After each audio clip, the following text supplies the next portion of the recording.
আমার প্রবলেম হচ্ছে যে আমার ফ্যামিলি দিক থেকে আমার বাবা বডি মিস্ত্রি ছিল, গাড়ির বডি মানে গাড়ির হচ্ছে উনি মেকানিক, ওকে, নিজের ছিল, বিজনেস ছিল। আর ছোটবেলা থেকে দেখে আসছি যে আমার বাবা ফার্স্ট একটা মহিলাকে বিয়ে করে। আপনার মা কি প্রথম স্ত্রী ছিলেন? আমার মা প্রথম ছিল। তো মহিলাটা ছিল আমাদের বাসার কাজের বুয়া বলে আমাদের বাসায়। বয়স কত বা আপনি কোন ক্লাসে? আমি অনেক ছোট, একদমই ছোট, পরিবারের বড় সন্তান আপনি? হ্যাঁ, সবার বড়। আচ্ছা। তো ছোটবেলা থেকে এগুলো দেখতেছি, তো আমার মা অনেক সুন্দর। তারপর আর যে মহিলাটাকে আমার আব্বু বিয়ে করে উনি অনেক খারাপ দেখতে ছিল, অনেক মানে খারাপ বলতে খারাপ না, আমার আম্মুর কাছেও কিছুই ছিল না। তো ছোটবেলা থেকে দেখেছি যে ওই কারণগুলোর জন্য আমার আম্মুকে অনেক টর্চার করা হতো।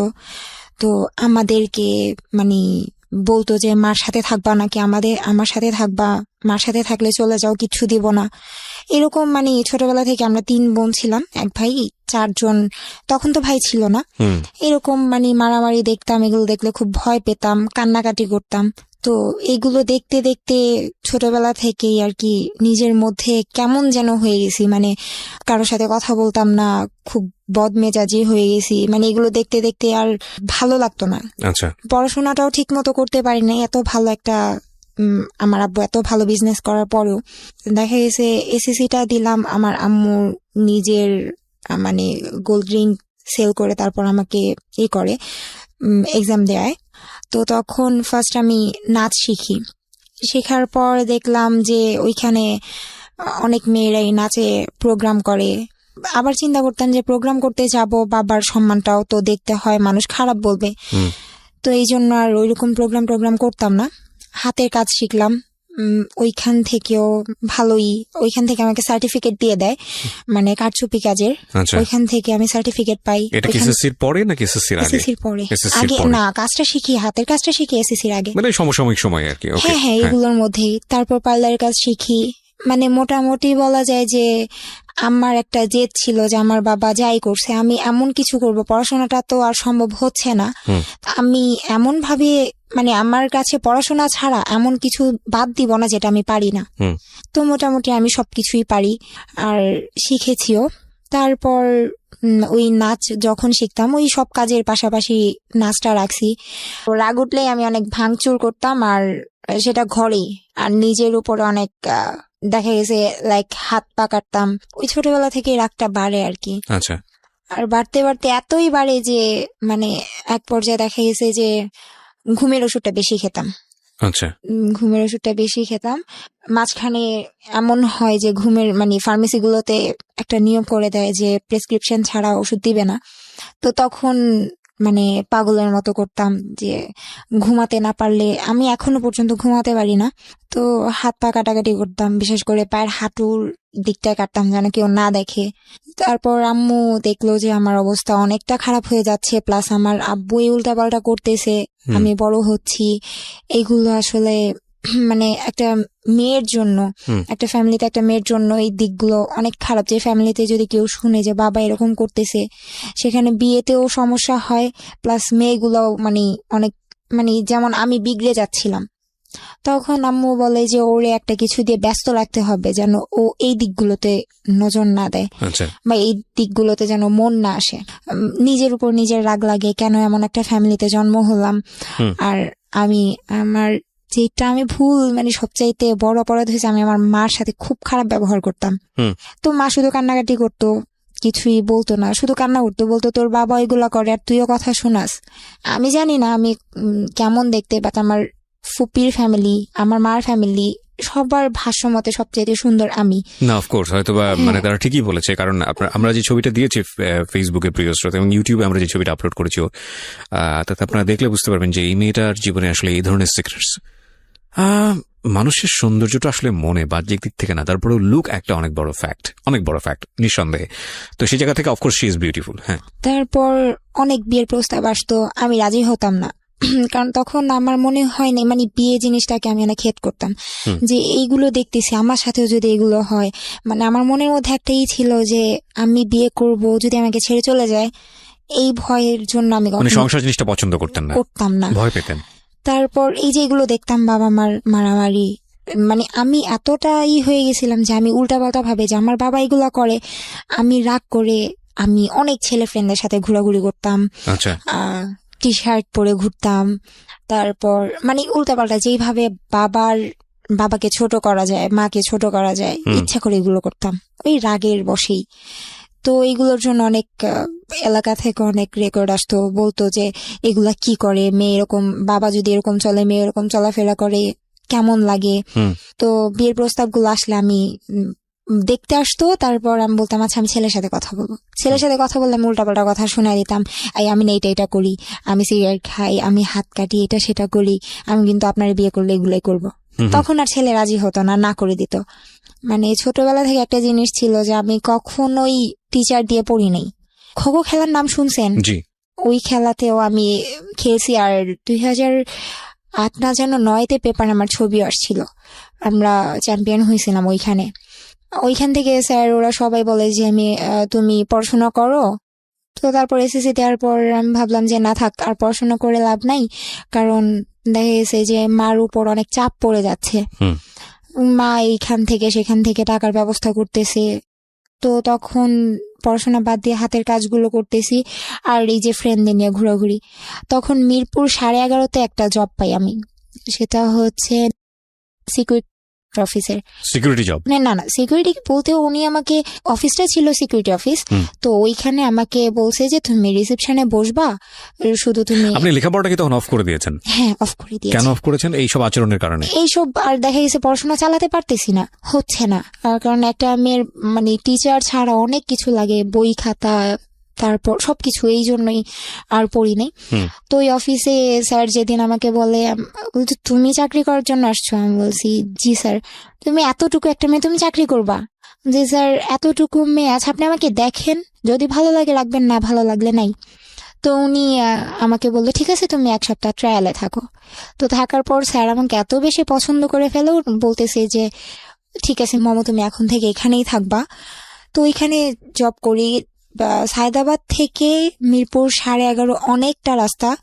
আমি সেই সকাল ভোরবেলা বের হতাম, আর যেতে প্রায় 2.5 ঘন্টার উপরে লাগতো, তারপর ওইখানে জব করতাম। তো স্যার বলতো যে তুমি এত কষ্ট করে আসো, তুমি এখানে রুম নিয়ে চলে আসো। তো একটা জিনিস আমি কখনো আমার ফ্যামিলিকে ছেড়ে দিইনি, যে ফ্যামিলি থেকে বের হয়ে যাই বা আমি একা থাকবো, এটা কখনো করি। ওখানে কি বেসিক্যালি আপনার ফ্রন্ট ডেস্ক অফিসার ছিলেন আপনি, রিসেপশনিস্ট ছিলেন? আচ্ছা। তারপর ওইখানে 1 মাস জব করার পর তারপর এর চাইতে ভালো একটা জব পেলাম।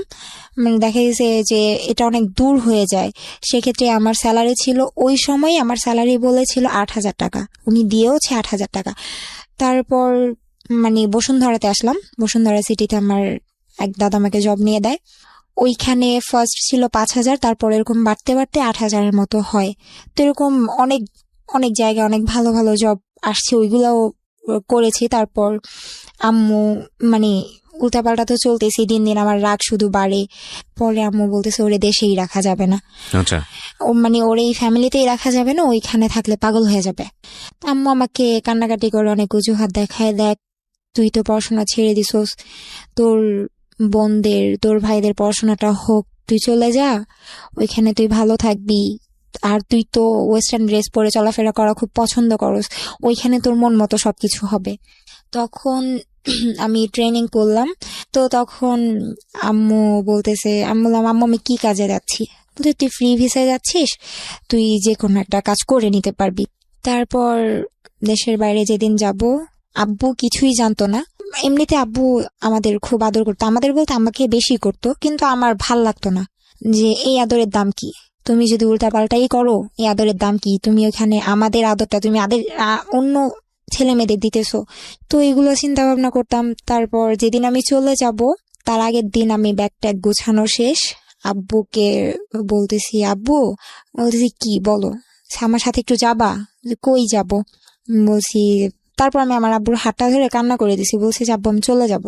তারপর আব্বু আর কোনো কথা বলে নাই, আর আমাকে নাও করে নাই যে যেও না বা কিছু, বা তুমি কেন যাচ্ছ, রাগ, মানে ওনার মধ্যে কোনো কিছুই দেখলাম না। জাস্ট একটু মন খারাপ হয়েছে যে আমি চলে যাচ্ছি, যে একটা মেয়ে, এত ছোট একটা মেয়েও চলে যাচ্ছে, এরকম কোনো কিছু আমার আব্বুর ভিতরে ছিল না। তো এয়ারপোর্ট যখন আমি মানে পুরো রাস্তা আমি কান্না করতে করতে যাচ্ছিলাম। তো এয়ারপোর্ট যাওয়ার পর যখন আমি ভিতরে চলে যাব, আব্বু প্রচন্ড কান্না করে, মানে আব্বুর কান্নাই ফার্স্ট টাইম দেখি, অনেক কান্না করে। তারপর আমি ওইখানে গেলাম, যাওয়ার পর আমি জর্ডান নামার পর দুইটা প্লেন চেঞ্জ করতে হয়। ফার্স্ট আমাকে দুবাই না যেন আবুধাবিতে নামায়, 3 ঘন্টা পর তারপর আবার আরেকটা প্লেনে উঠতে হয়। তো দালাল আমাকে একটা লোকাল প্লেনের টিকিট করে দিছিল, ফ্রি ভিসা বলেছিল কিন্তু ফ্রি ভিসা ছিল না। নেই।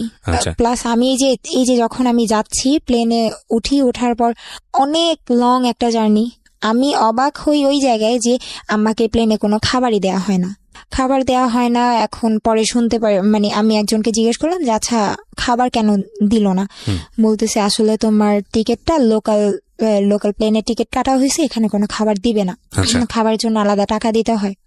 তো আমি সম্পূর্ণ না খাওয়া ছিলাম। তো যখন আমি ওই দুবাই না যেন আবুধাবি নামাই প্লেনটা, তারপর 3 ঘন্টা, ওই 3 ঘন্টা আমি একটা বসেছিলাম, প্রচন্ড ক্ষুধাও ছিল। তারপর একটা ছেলে বসা ছিল, ও দেখলাম যে কয়েন দিয়ে পানি নিচ্ছে, ওই যে ওইখানে মেশিনের মতো থাকে, কয়েন দিলে তারপর পানির একটা করে বোতল বের হয়। তো আমি বলতেছি ভাইয়া একটা কথা বলি, বলতেছি কি, আচ্ছা আমাকে একটু পানি দিলে ভালো হয়। তারপর উনি বলতেছে তুমি কি আসার সময় কোনো টাকা নিয়ে আসো নাই? যে ভাই আমি তো কখনো দেশের বাইরে আসি নাই, আমি কিছুই জানি না। তারপর উনি আমাকে একটা পানির বোতল কিনে দেয়, ওইটা নিয়ে আমি ওইটা অর্ধেকটা খাই, আর বাকিটা আমার সাথে ছিল, যে আমি আবার প্লেনে উঠবো, আবার কতটা রাস্তা কে জানে, আবার কার থেকে খাবার চাইবো বা পানি চাইবো। তো ওই সারাদিন প্রায় 6 ঘন্টার উপরে, দ্বিতীয় প্লেনে 6 ঘন্টার মতো না খাওয়া ছিলাম। তারপর একটা এয়ারপোর্ট নামায়, একজন এসে নাম ডাকার পর মানে আমরা যারা যারা আছি তাদের সবাইকে নিয়ে একটা গাড়িতে করে চলে যায়। তারপর ওইখানে আমাকে ফার্স্ট একটা বাসায় দেয়া হয়। তো ওই বাসাটায় হয় মানে একটা প্রবলেম হয় যে একটা বাঙালি মেয়ে নিয়ে আসা হয়। ওইখানে এরকম হয় ফার্স্ট যখন কেউ যায় তখন তার কাজগুলো দেখা দেওয়ার জন্য আরেকটা মেয়ে আসে, যে সেও বাঙালি পুরনো। হ্যাঁ, ওকে, আমরা এখানে একটা বিরতি নেব প্রিয় শ্রোতা, সে কাজ সম্পর্কে বর্ণনা দিচ্ছিল। আমার একটা বাঙালি আসে, তো ও এসে আমাকে বলতেছে, মানে ও আমাকে দেখে অনেক খুশি, আমি অনেক খুশি হই যে আমি একজন বাঙালি পেলাম। পরে বলতেছে ও কি, ওর বাসা কি ওর দেশ কি ফিলিপাইন? পরে বলতেছে যে না, ও বাঙালি। মানে আপনাকে দেখে বলছিল যে আপনি ফিলিপাইনের কিনা? হ্যাঁ। তারপর বলতেছে বাঙালি। বউটা বলতেছে, মানে ওই লোকটার ওয়াইফ বলতেছে না তুমি দুষ্টামি করতেছো, বলতেছে না আমি দুষ্টামি করতেছি না, ও বাঙালি। তারপর যখন বাঙালির সাথে কথা বললাম তারপর উনি বিশ্বাস করলো। আর ওই মেয়েটা ছিল, মানে আমি যেই মালিকের বাসায় মানে কাজ করতাম, ওই মালিকের মার বাসায় এই মেয়েটা কাজ করতো, মানে মার বাসা থেকে এই মেয়েকে নিয়ে আসছে আমাকে কাজগুলো দেখা দেওয়ার জন্য। তো তখন মানে কাজ দেখায় দিচ্ছে, 2 দিন 3 দিন অনেক ভালো কাটলো। তারপর আমরা সবাই মিলে ওদের বাসায় বেড়াতে গেলাম, মানে আমার মালিকের মার বাসায়, ওই বাঙালি যে ছিল ওই বাসায় কাজ করে। তো এখানে যাওয়ার পর ও আমাকে ফোন দেওয়া হয়, বলে যে তোমার ফোন আছে? আমি বলছি হ্যাঁ ফোন আছে, কিন্তু সিম কার্ড তো নেই। তো সিম কার্ড কিনে দিল। তো মানে ওই মেয়েটা, ওই বাঙালিটা, ও আর আমি একসাথে রাতে ঘুমাতাম, মানে যখন ওই বাসায় বেড়াতে যেতাম। তো আমার মালিকের মানে বেবি হয়, তো অনেক ছোট, নিউবর্ন। তো এই জন্য অনেক দিন, প্রায় 15-20 দিনের মতো মার বাসায় থাকা হয়। তো এই 15-20 দিন আমি ওই বাঙালির সাথে একসাথে ঘুমাই, তো একসাথে কাজ টাজ করি দুইজনে। আর তারপর দেখতাম ও না অনেক অনেক লং টাইম ফোনে কথা বলতো। তখন বলতাম আচ্ছা তুমি বাংলাদেশে যে কথা বলো, তুমি এত টাকা কই পাও? পরে বলতেছে যে এত টাকা কোথায় পাই, টাকাটা হচ্ছে আমার বেতন থেকে কাটে। আমি বলছি আচ্ছা ঠিক আছে, বেতন থেকে কাটে। তারপর ওর ফোন দিয়ে কয়েকদিন কথা বললাম। পরে একদিন হঠাৎ করে আমি দেখতেছি যে ওর কার্ড শেষ হয়ে গেছে, তারপর মানে ফোনের কার্ড শেষ হয়ে গেছে, ও আবার ফোনের কার্ড আনছে। বললাম তুমি টাকা কই পাইছো? পরে বলতেছে যে একটা কথা বলি, কাউরে বলবা না তো? আমাকে তুই করেই বলতো, যেহেতু ফ্রেন্ডের মতো ছিলাম। বলতেছে কাউকে বলবি না। বলছে আচ্ছা ঠিক আছে বলবো না, বলো, আমি আরবি ভাষা জানি না, আমি কিভাবে বলবো? পরে ওই মেয়েটা মানে বলতেছে যে আমি টাকাটা যখন আমার মানে মালিকের মানে মালিককে তো বাবা বলা হয় আর মহিলাকে মামা বলা হয়, বলতেছে আমি বাবার প্যান্টের পকেটে পাইছি। তুমি প্যান্টের পকেটে পাইছো, কেন টাকাটা ফিরাই দিলা না? বলতেছে যে পাইছি, এটা ওনাদের হিসাবের মধ্যে নেই, আর আমারও তো কার্ড শেষ হয়ে গেছে এই জন্য। পরে আমি আর কিছু বলি নাই, ভাবলাম যে আমি একটা বাঙালি হয়ে তো আরেকটা বাঙালির ক্ষতি করেও লাভ নাই, প্লাস আমি ভাষাও জানতাম না। তো ও একটা পর্যায়ে মানে ওর সাথে চলতে চলতে এতটা ক্লোজ হয়ে যায়, ও আমাকে সব সত্যি বলে দেয় যে ও 2-1 দিন পর পরই ওই মালিকের ঘর যখন গুছাতে যেত তখন ওই মালিকের পকেট থেকে টাকা চুরি করতো। আমার মালিক ফুল অনেক পছন্দ করতো। তো বলতো কি যে মানে ওই বাঙালি মেয়েটা বলতো যে আমি আর মমো 2জন গিয়ে আপনার জন্য ফুল নিয়ে আসি, এইটা বলে ও আমাকে নিয়ে বাইরে যেত। বাইরে গিয়ে অনেক দূরের একটা রাস্তা, মানে যেতে হেঁটে যেত প্রায় 20 মিনিটের মতো লাগে, এত দূরেও যেত, প্রায় 5টা-6টা করে কার্ড নিয়ে আসতো, মোবাইলের রিচার্জ কার্ড। জি। তারপর ও আমাকে বলে দেয় সবটা যে আমি এইভাবে টাকাগুলো নেই। তারপর আমি অনেক রাগ করি যে আমি এখন বলে দিব যেভাবে পারি।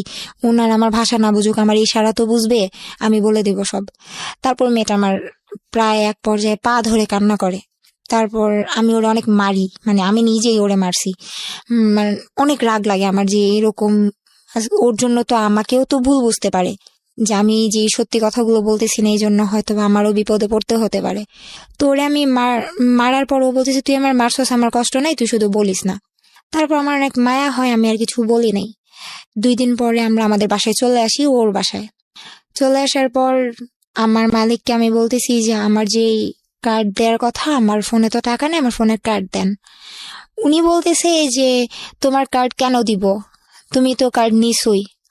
কার্ড নিছি মানে মানে আমি ওনারে যেভাবে পারতেছি বুঝায় বলতেছি, তখন ইংলিশে যতটুকু পারতেছি বুঝাইতেছি, প্লাস সাথে আরেকটা মেয়ে ছিল নিচতলায় কাজ করতো, তো ওনারে দিয়ে বুঝাইতেছি।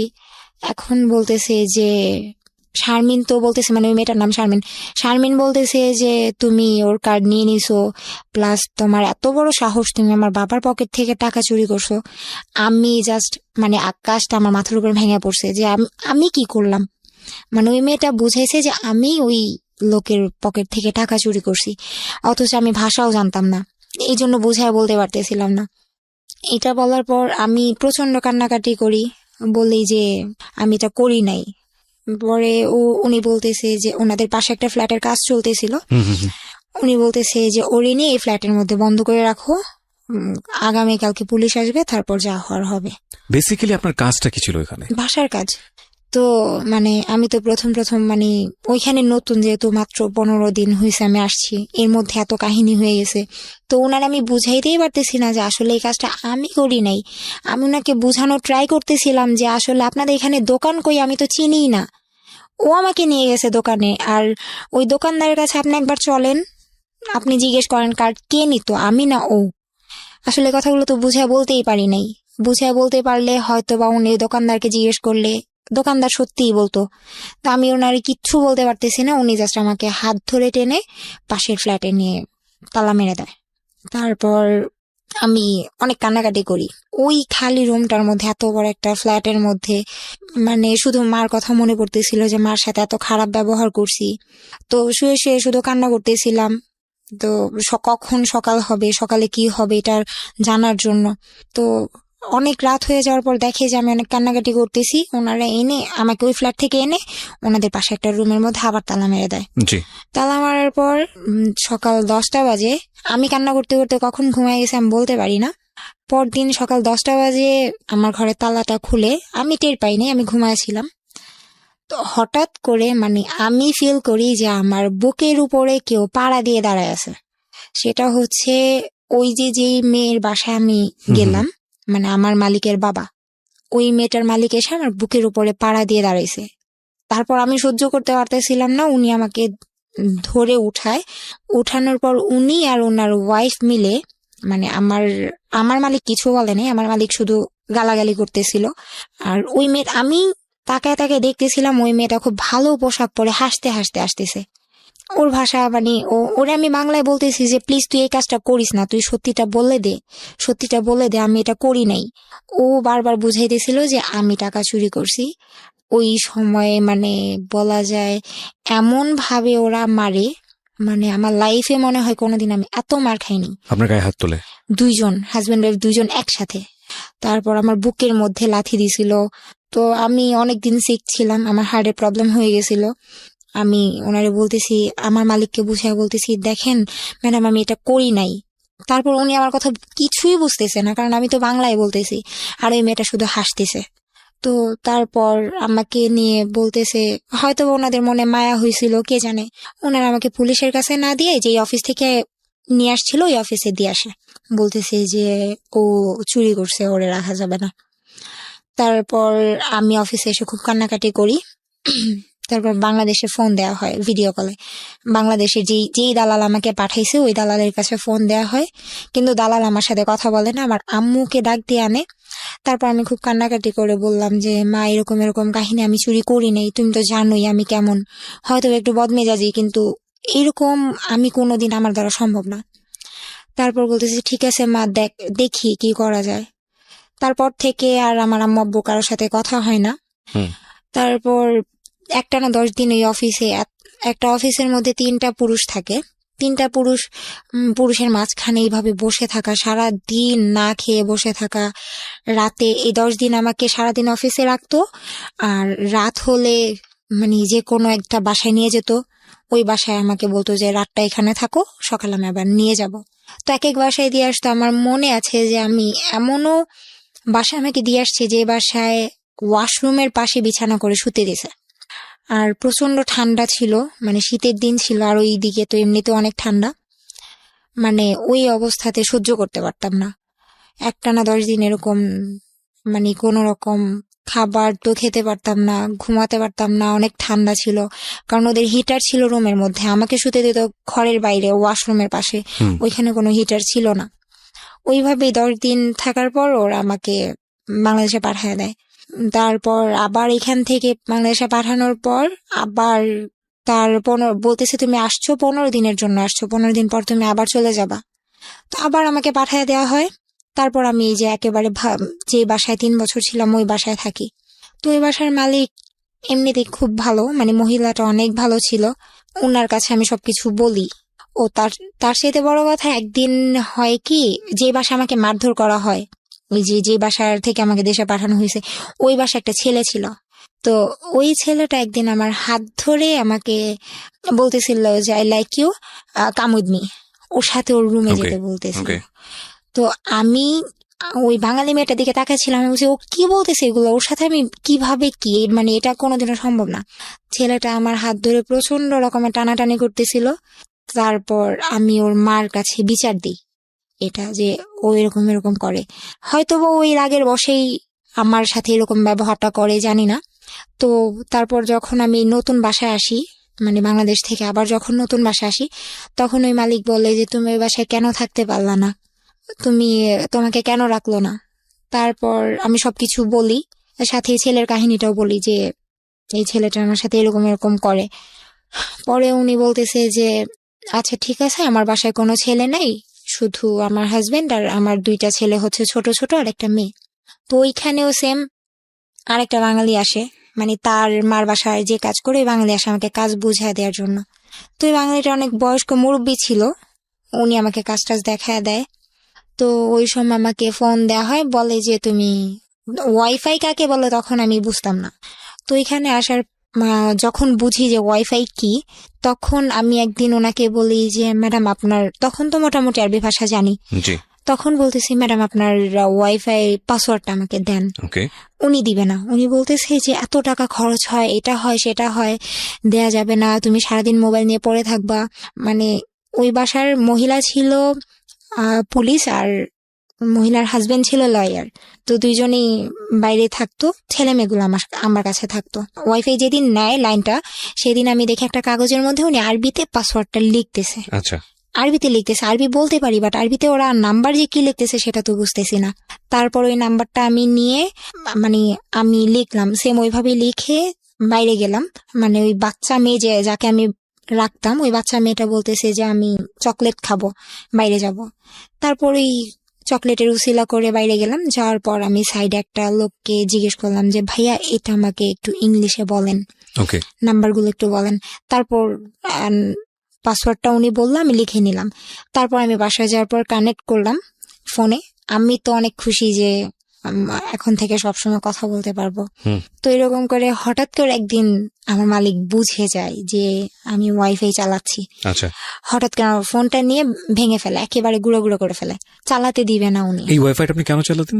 আমার আম্মুকেও দেখতেছি যে ওই ইমো নামানোর পর ইনস্টল মানে করার সবার পর সঙ্গে কমিউনিকেশনটা সবার অনেক সাথে বেশি কথা ইজি হয়ে হচ্ছে। গেছে। ওকে, প্লাস ফেসবুকটা তখন নতুন ফেসবুকটা বুঝি, আর ফেসবুকের নেশাটা এরকম একবার মাথায় ঢুকলে তো হুম। বের হতেই চায় না। ফেসবুক নিয়ে পড়ে থাকতাম সারাক্ষণ, আর ফেসবুকে যার তার সাথে চ্যাটিং করতাম, নতুন জি, ওকে, যা হয় আর কি। তারপর আবার আমি ফোন কেনার পর ওয়াইফাই আবারও কানেক্ট করার পর তখন অনেক লুকায় চালাতাম। হুম। মালিক আসলে ওয়াইফাইটা অফ করে রাখতাম যেন না বুঝে। ওই সময় কত টাকা পেতেন আপনি এই কাজ করে? মাত্র 13,000 টাকা। বাংলাদেশের টাকায় 13,000 টাকা। হুম। এই টাকাটা আপনি দেশে পাঠিয়ে দিতেন? হ্যাঁ, সব টাকা দেশে পাঠাতাম। ওকে, আর আমি আসছি বাইরে যাওয়ার পর আমি 1 টাকাও নিজে খরচ করিনি, সম্পূর্ণ টাকা দেখা গেছে ওই যে দেখতাম আম্মু অনেক কষ্ট করতেছে, আম্মুকে দিতাম। হুম। এর মধ্যে আমার ছোট বোনটার বিয়ে হয়ে যায়। হুম। তো ওই ছোট বোনের বিয়েতে 30,000 টাকা দেই আমি, মানে আমার অ্যাকাউন্টে জমা ছিল, শেষ টাকাটুকু আমি দিয়ে দিই ওকে, যে এটা দিয়ে তুমি বিয়ে দিয়ে দাও, আমি টাকা দিয়ে কি করবো এইরকম বুঝাই। তারপর হঠাৎ করে মানে ফেসবুকে একজনের সাথে কথা হওয়ার পর হঠাৎ করে কেন যেন আমি বলতেছি দেখি কাকে ভাল লাগে, দুষ্টামি করে যে দেখি কাকে ভাল লাগে তার সাথে কথা বলবো। তো একটা ছেলের ছবি দেখলাম, দেখার পর আমি বলতেছি যে দেখতে অত একটা ভালো না, বাট অত একটা খারাপও না।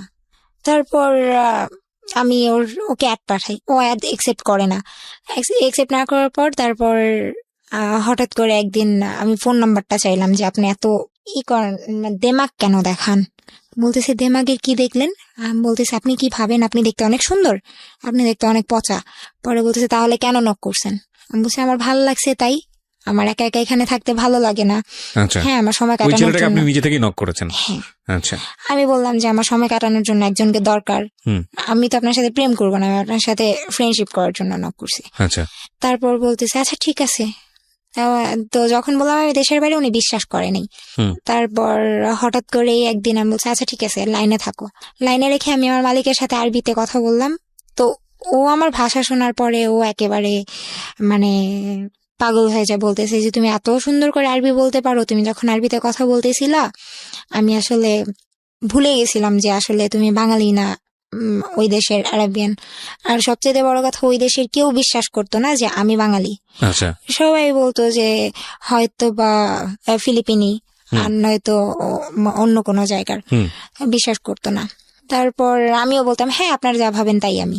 আচ্ছা, তারপর এই যে ওর সাথে ফোনে কথা হতে থাকে, তো তখন আমি শুনতে পারি যে ছেলেটার নাম কি ছিল? ছেলেটার নাম, ঠিক আছে, তো ওর সঙ্গে আপনি নক দিয়েছিলেন এবং আপনি হ্যাঁ, কথাবার্তা আমি বলছেন ওর কথা সঙ্গে? বলতে থাকি। ওকে, তারপর আমি একটা পর্যায়ে যে শুনতে পাই যে ও আমাকে বলতো, ওর সাথে ফ্রেন্ডশিপ ছিল মনে হয় সর্বোচ্চ গেলে 1 সপ্তাহ। আচ্ছা, তারপর ওকে আমি বলতাম যে আচ্ছা তুমি আমার জন্য একটা ছেলে খুঁজো, আমি রিলেশন করবো যেন আমি দেশে এসে বিয়ে করতে পারি, যেহেতু বিয়ের জন্য family in the mean time কি আপনারা কি ফেক আইডি ইউজ করতেন নাকি মানে না, ফেক না, বলতে না, real- নিজেদের ছবি দিয়ে একদম সবকিছু নিজেদের জেনুইন? সবকিছু, হ্যাঁ। ওকে, তারপর ছেলে দেখতে বললাম, তো ও বলতেছে আচ্ছা ঠিক আছে দেখতেছি। হুম, ও বলতেছে কিরকম ছেলে পছন্দ তোমার? আমি বললাম যে কিরকম ছেলে পছন্দ, আমি অনেক সবচেয়ে বড় কথা আমি লম্বা ছেলে অনেক পছন্দ করি। হুম, আর যেমনই হোক ছেলে যেন শিক্ষিত হয়, কারণ একটা শিক্ষিত মানুষ কোনো যেন অ্যাটলিস্ট আমার বাবা মা যেরকম করে সেরকম করবে না। গায়ে কখনো হাত তুলবে না, গায়ে হাত তুলবে না, সংসারের মধ্যে অশান্তি করবে না, খারাপ ব্যবহার করবে না, হুম, এইগুলাই। তো তখন ও বলতো আচ্ছা ঠিক আছে। আর আমি ওর কাছে সবকিছু শেয়ার করতাম, আমার বাসায় এটা হচ্ছে সেটা হচ্ছে, আমার বাবা মা এগুলো করতো।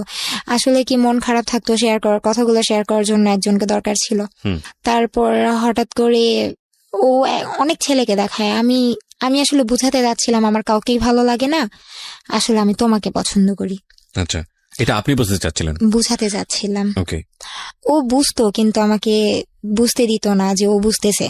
হুম, তারপর হঠাৎ করে মানে আমার রাগ, মানে অনেক মেজাজ গরম হয়েছে। আমি কি তুমি কি বুঝো না, ঢং করো, তুমি বুঝতেছো ঠিকই যে আমি তোমাকে পছন্দ করি, তারপরে তুমি এমন কাহিনী করতেছো। পরে বলতেছে আচ্ছা ঠিক আছে তোমাকে আমি 20 তারিখে একটা কথা বলবো। কি কথা তুমি এখনই বলো? বলতেছে তোমার জন্য ছেলে দেখছি। ছেলে দেখছো, বলো না, নাম ছবি দাও। ও দিবে না, বলতেছে যা দেয় 20 তারিখে দিব। তো 20 তারিখ আসে, আমি তো ওয়েট করতেছি কার কথা বলবে কার কথা বলবে, আমি মনে মনে ভাবতেছিলাম হয়তো ও নিজের কথাই বলবে। হুম। তারপর আপনাকে বলেছিল কিছু, যে আপনি ওর ফেসবুক আইডি দেখে ওর সঙ্গে জিজ্ঞেস করছিলেন যে হ্যাঁ। তুমি কোথায় থাকো, কি করো? হ্যাঁ, তখন ও- কি বলেছিল? ওর বাসা ঠিকানা বলে যে আমি এখানে পড়াশোনা থাকি, করছে কিনা, বা পড়াশোনা করছে। হ্যাঁ, কোথায় পড়াশোনা করছে, তখন অনার্স মনে হয়, অনার্সে পড়তেছে তখন। এরকম কথা বলেছে? হ্যাঁ, ওকে, ঠিক আছে। তারপর তারপর ওর সাথে কথা চলতে থাকে। 20 তারিখের ঘটনা। হ্যাঁ, রাত 12টা 1 ও আমাকে বলতেছে I think I love you. মানে কি? আপনার সঙ্গে ফেসবুকে কথা চলার কতদিন পরের ঘটনা এটা? এই তো 1 সপ্তাহ পর। এক সপ্তাহ পর? এক সপ্তাহের মধ্যে? 1 সপ্তাহের মধ্যে। I think I love you. Okay, হ্যাঁ, তারপর? তারপর আমি বলতেছি যে কি বলছো, আমি শুনি নাই। ও বলতেছে আই লাভ ইউ। তারপর আমি অনেক খুশি যে আসলে আমি যেটা চাইছিলাম, আমি তো চাইছিলাম ও ও আমাকে প্রপোজ। যেখানটায় ছিলাম আমরা, মোমো। তারপর? তারপর ও আমাকে বলে প্রপোজ করলো। তারপর আমি ওকে বললাম আচ্ছা আমি 5 মিনিট পর ফোন দিই। আচ্ছা। তো বলতেছে কেন 5 মিনিট পর ফোন দিবা? বলতেছে একটু কাজ আছে হুম। বলে, মানে অনেক বেশি খুশি ছিলাম। ও কি জানতো যে আপনি জর্ডানে কি ধরনের কাজ করেন? হ্যাঁ, জানতো, সব জানতো? সব Okay. বলে দিছি। মানে আপনার লাইফের আদ্যপান্ত সব জানতো? হ্যাঁ, ওকে। না আর যখন ফ্রেন্ডশিপ হয় তখনই বলি যে আমি এই কাজ করি। আর ফ্যামিলি ব্যাকগ্রাউন্ড এরকম? হ্যাঁ, ওকে। তো তখন ও যখন আমি বললাম 5 মিনিট, ও বলতেছি কেন, কি হয়েছে? আমি বলছি যে না 5 মিনিট পর ফোন দিতেছি। বললাম ফোনটা রাখি। মজার কথা, আমি আমার রুমে গিয়ে এত বেশি খুশি ছিলাম, মানে আমি আমার খাটের উপর প্রচন্ড লাফালাফি করতেছিলাম, একটা পর্যায়ে আমার খাটটা ভেঙে গেছিল। ওহো, ওকে। ও যে খুব বেশি সুন্দর তাও না, মানে আমার দিক থেকে অনেক। আচ্ছা। তো ওর সাথে রিলেশন হওয়ার পর আস্তে আস্তে মানে ওর সাথে কথা চলতে থাকে। তো এর মধ্যে হঠাৎ করে একদিন বলতেছে, না, সারা রাত কথা বলতো। হুম। আমরা দুইজন একসাথে কথা বলতাম ভিডিও কলে। টাইমের একটা ব্যাপার ছিল যে বাংলাদেশের 4 ঘন্টা ডিফারেন্স ছিল। মানে আগানো না পেছানো? আগানো ছিল। আগানো ছিল। ওরা ছিল আগানো। হ্যাঁ, আচ্ছা, ওকে। বাংলাদেশ ছিল আগানো। তো এখন আমি যখন ফোন দিতাম ওর এখানে, আমার এখানে যদি রাত 10টা বাজতো, ওর এখানে প্রায় অনেক রাত হয়ে যেত। হুম। তো এখন ভিডিও কলে ও কি করতো, ভিডিও কল আমার সাথে লাইনে থাকতো। হুম। আমি বলতাম যে আমি সারাদিন এত এত কাজ করছি, আমার খুব খারাপ লাগতেছে, আমি একটু ঘুমাই। আচ্ছা। ওর বলতেছে হ্যাঁ ঘুমাও। ও লাইনে থাকতো, আমি ফোনটা এক সাইডে রেখে আমি ঘুমিয়ে যেতাম, মানে এমন ভাবে রাখতাম যেন ও আমাকে দেখতে পারে। ওকে। তো মানে এইভাবে সম্পর্কটা এরকম ঘুমাতাম। পর্যায়ে ছিল? হ্যাঁ, এত ভালো ছিল। হুম। ইভেন আমি যখন গোসল করতে যেতাম ও বলতো যে আমি লাইনে আছি, তুমি 24 ঘন্টা আমাকে লাইনে রাখবা। হুম।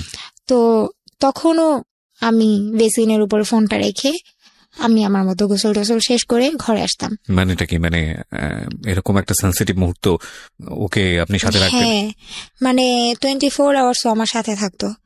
ওকে, তো ওকে। তারপর খাওয়া দাওয়া সবকিছুতেই।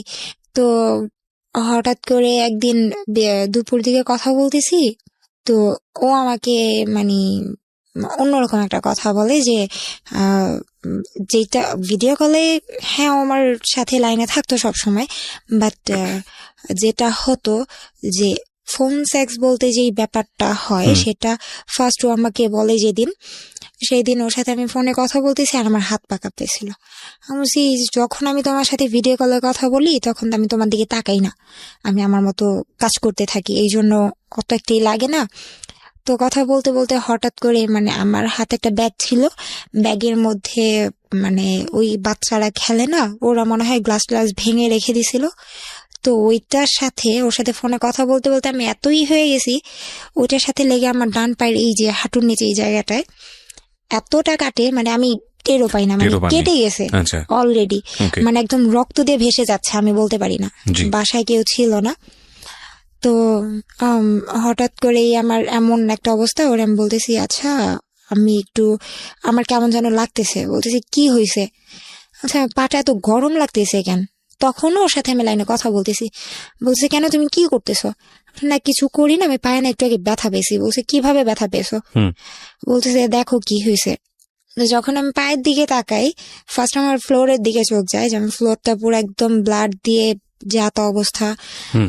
তো আমি আমার পাটা কাপড়টা উঠায় দেখতেছি পা থেকে, মানে রেলে কাটা লাশ যেরকম হয়ে যায়, একদম মাংসটা ভিতর থেকে একেবারে কেটে যায়, এইরকম একটা অবস্থা হয়ে গেছে। অথচ আমার হুশই নাই, ওর সাথে কথা আমি এত ব্যস্ত।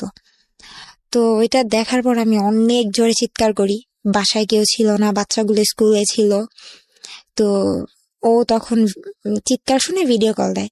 তো ভিডিও কলটা আমি রিসিভ করার পর ওকে আমি দেখানোর পর ও কান্নাকাটি করতেছে, কি হয়েছে, তাড়াতাড়ি পা বাঁধো।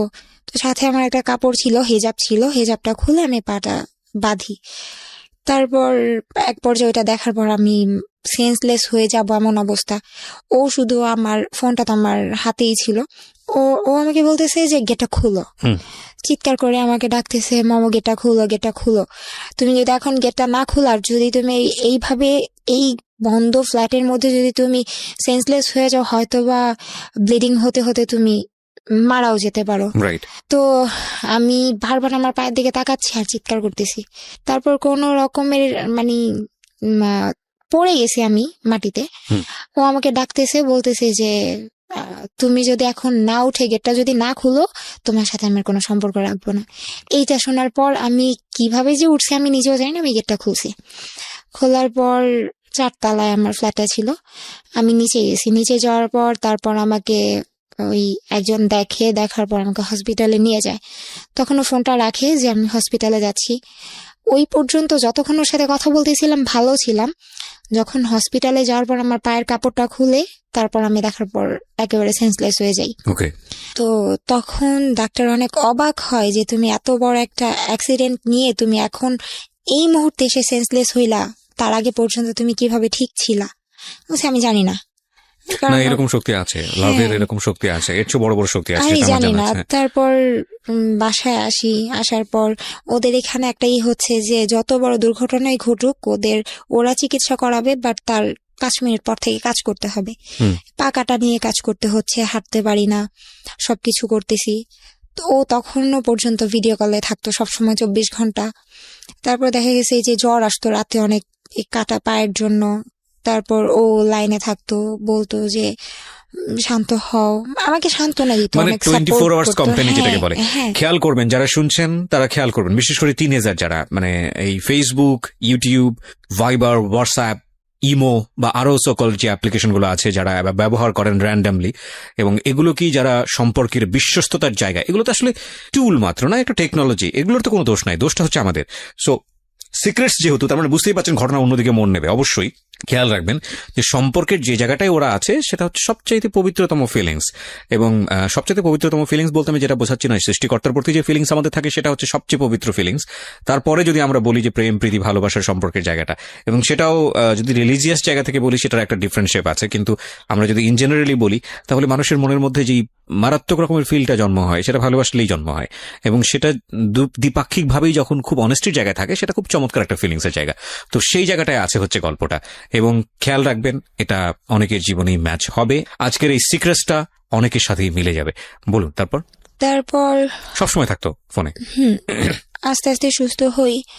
আর এদিকে ওর প্রতি আমি এতটাই অ্যাডাক্টেড হয়ে যাই যে আমার এইদিকে কাজে মন নাই, কাজ করতে পারতাম না ঠিক মতো, মানে ওকে ম্যাডাম না এসে দেখলে ভালোই লাগতো রাগারাগি না। করতো। তো তারপর ওর সাথে মানে এরকম কথা হতো, আর কাজের অনেক তো ব্যাঘাত ঘটতোই।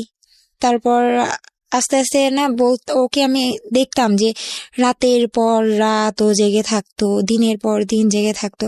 তো একদিন আমি বলতেছি, আচ্ছা তুমি এত সারা দিন রাত না ঘুমিয়ে কেমনে থাকো? একটা মানুষ কিভাবে সম্ভব, কিভাবে তুমি এভাবে থাকো?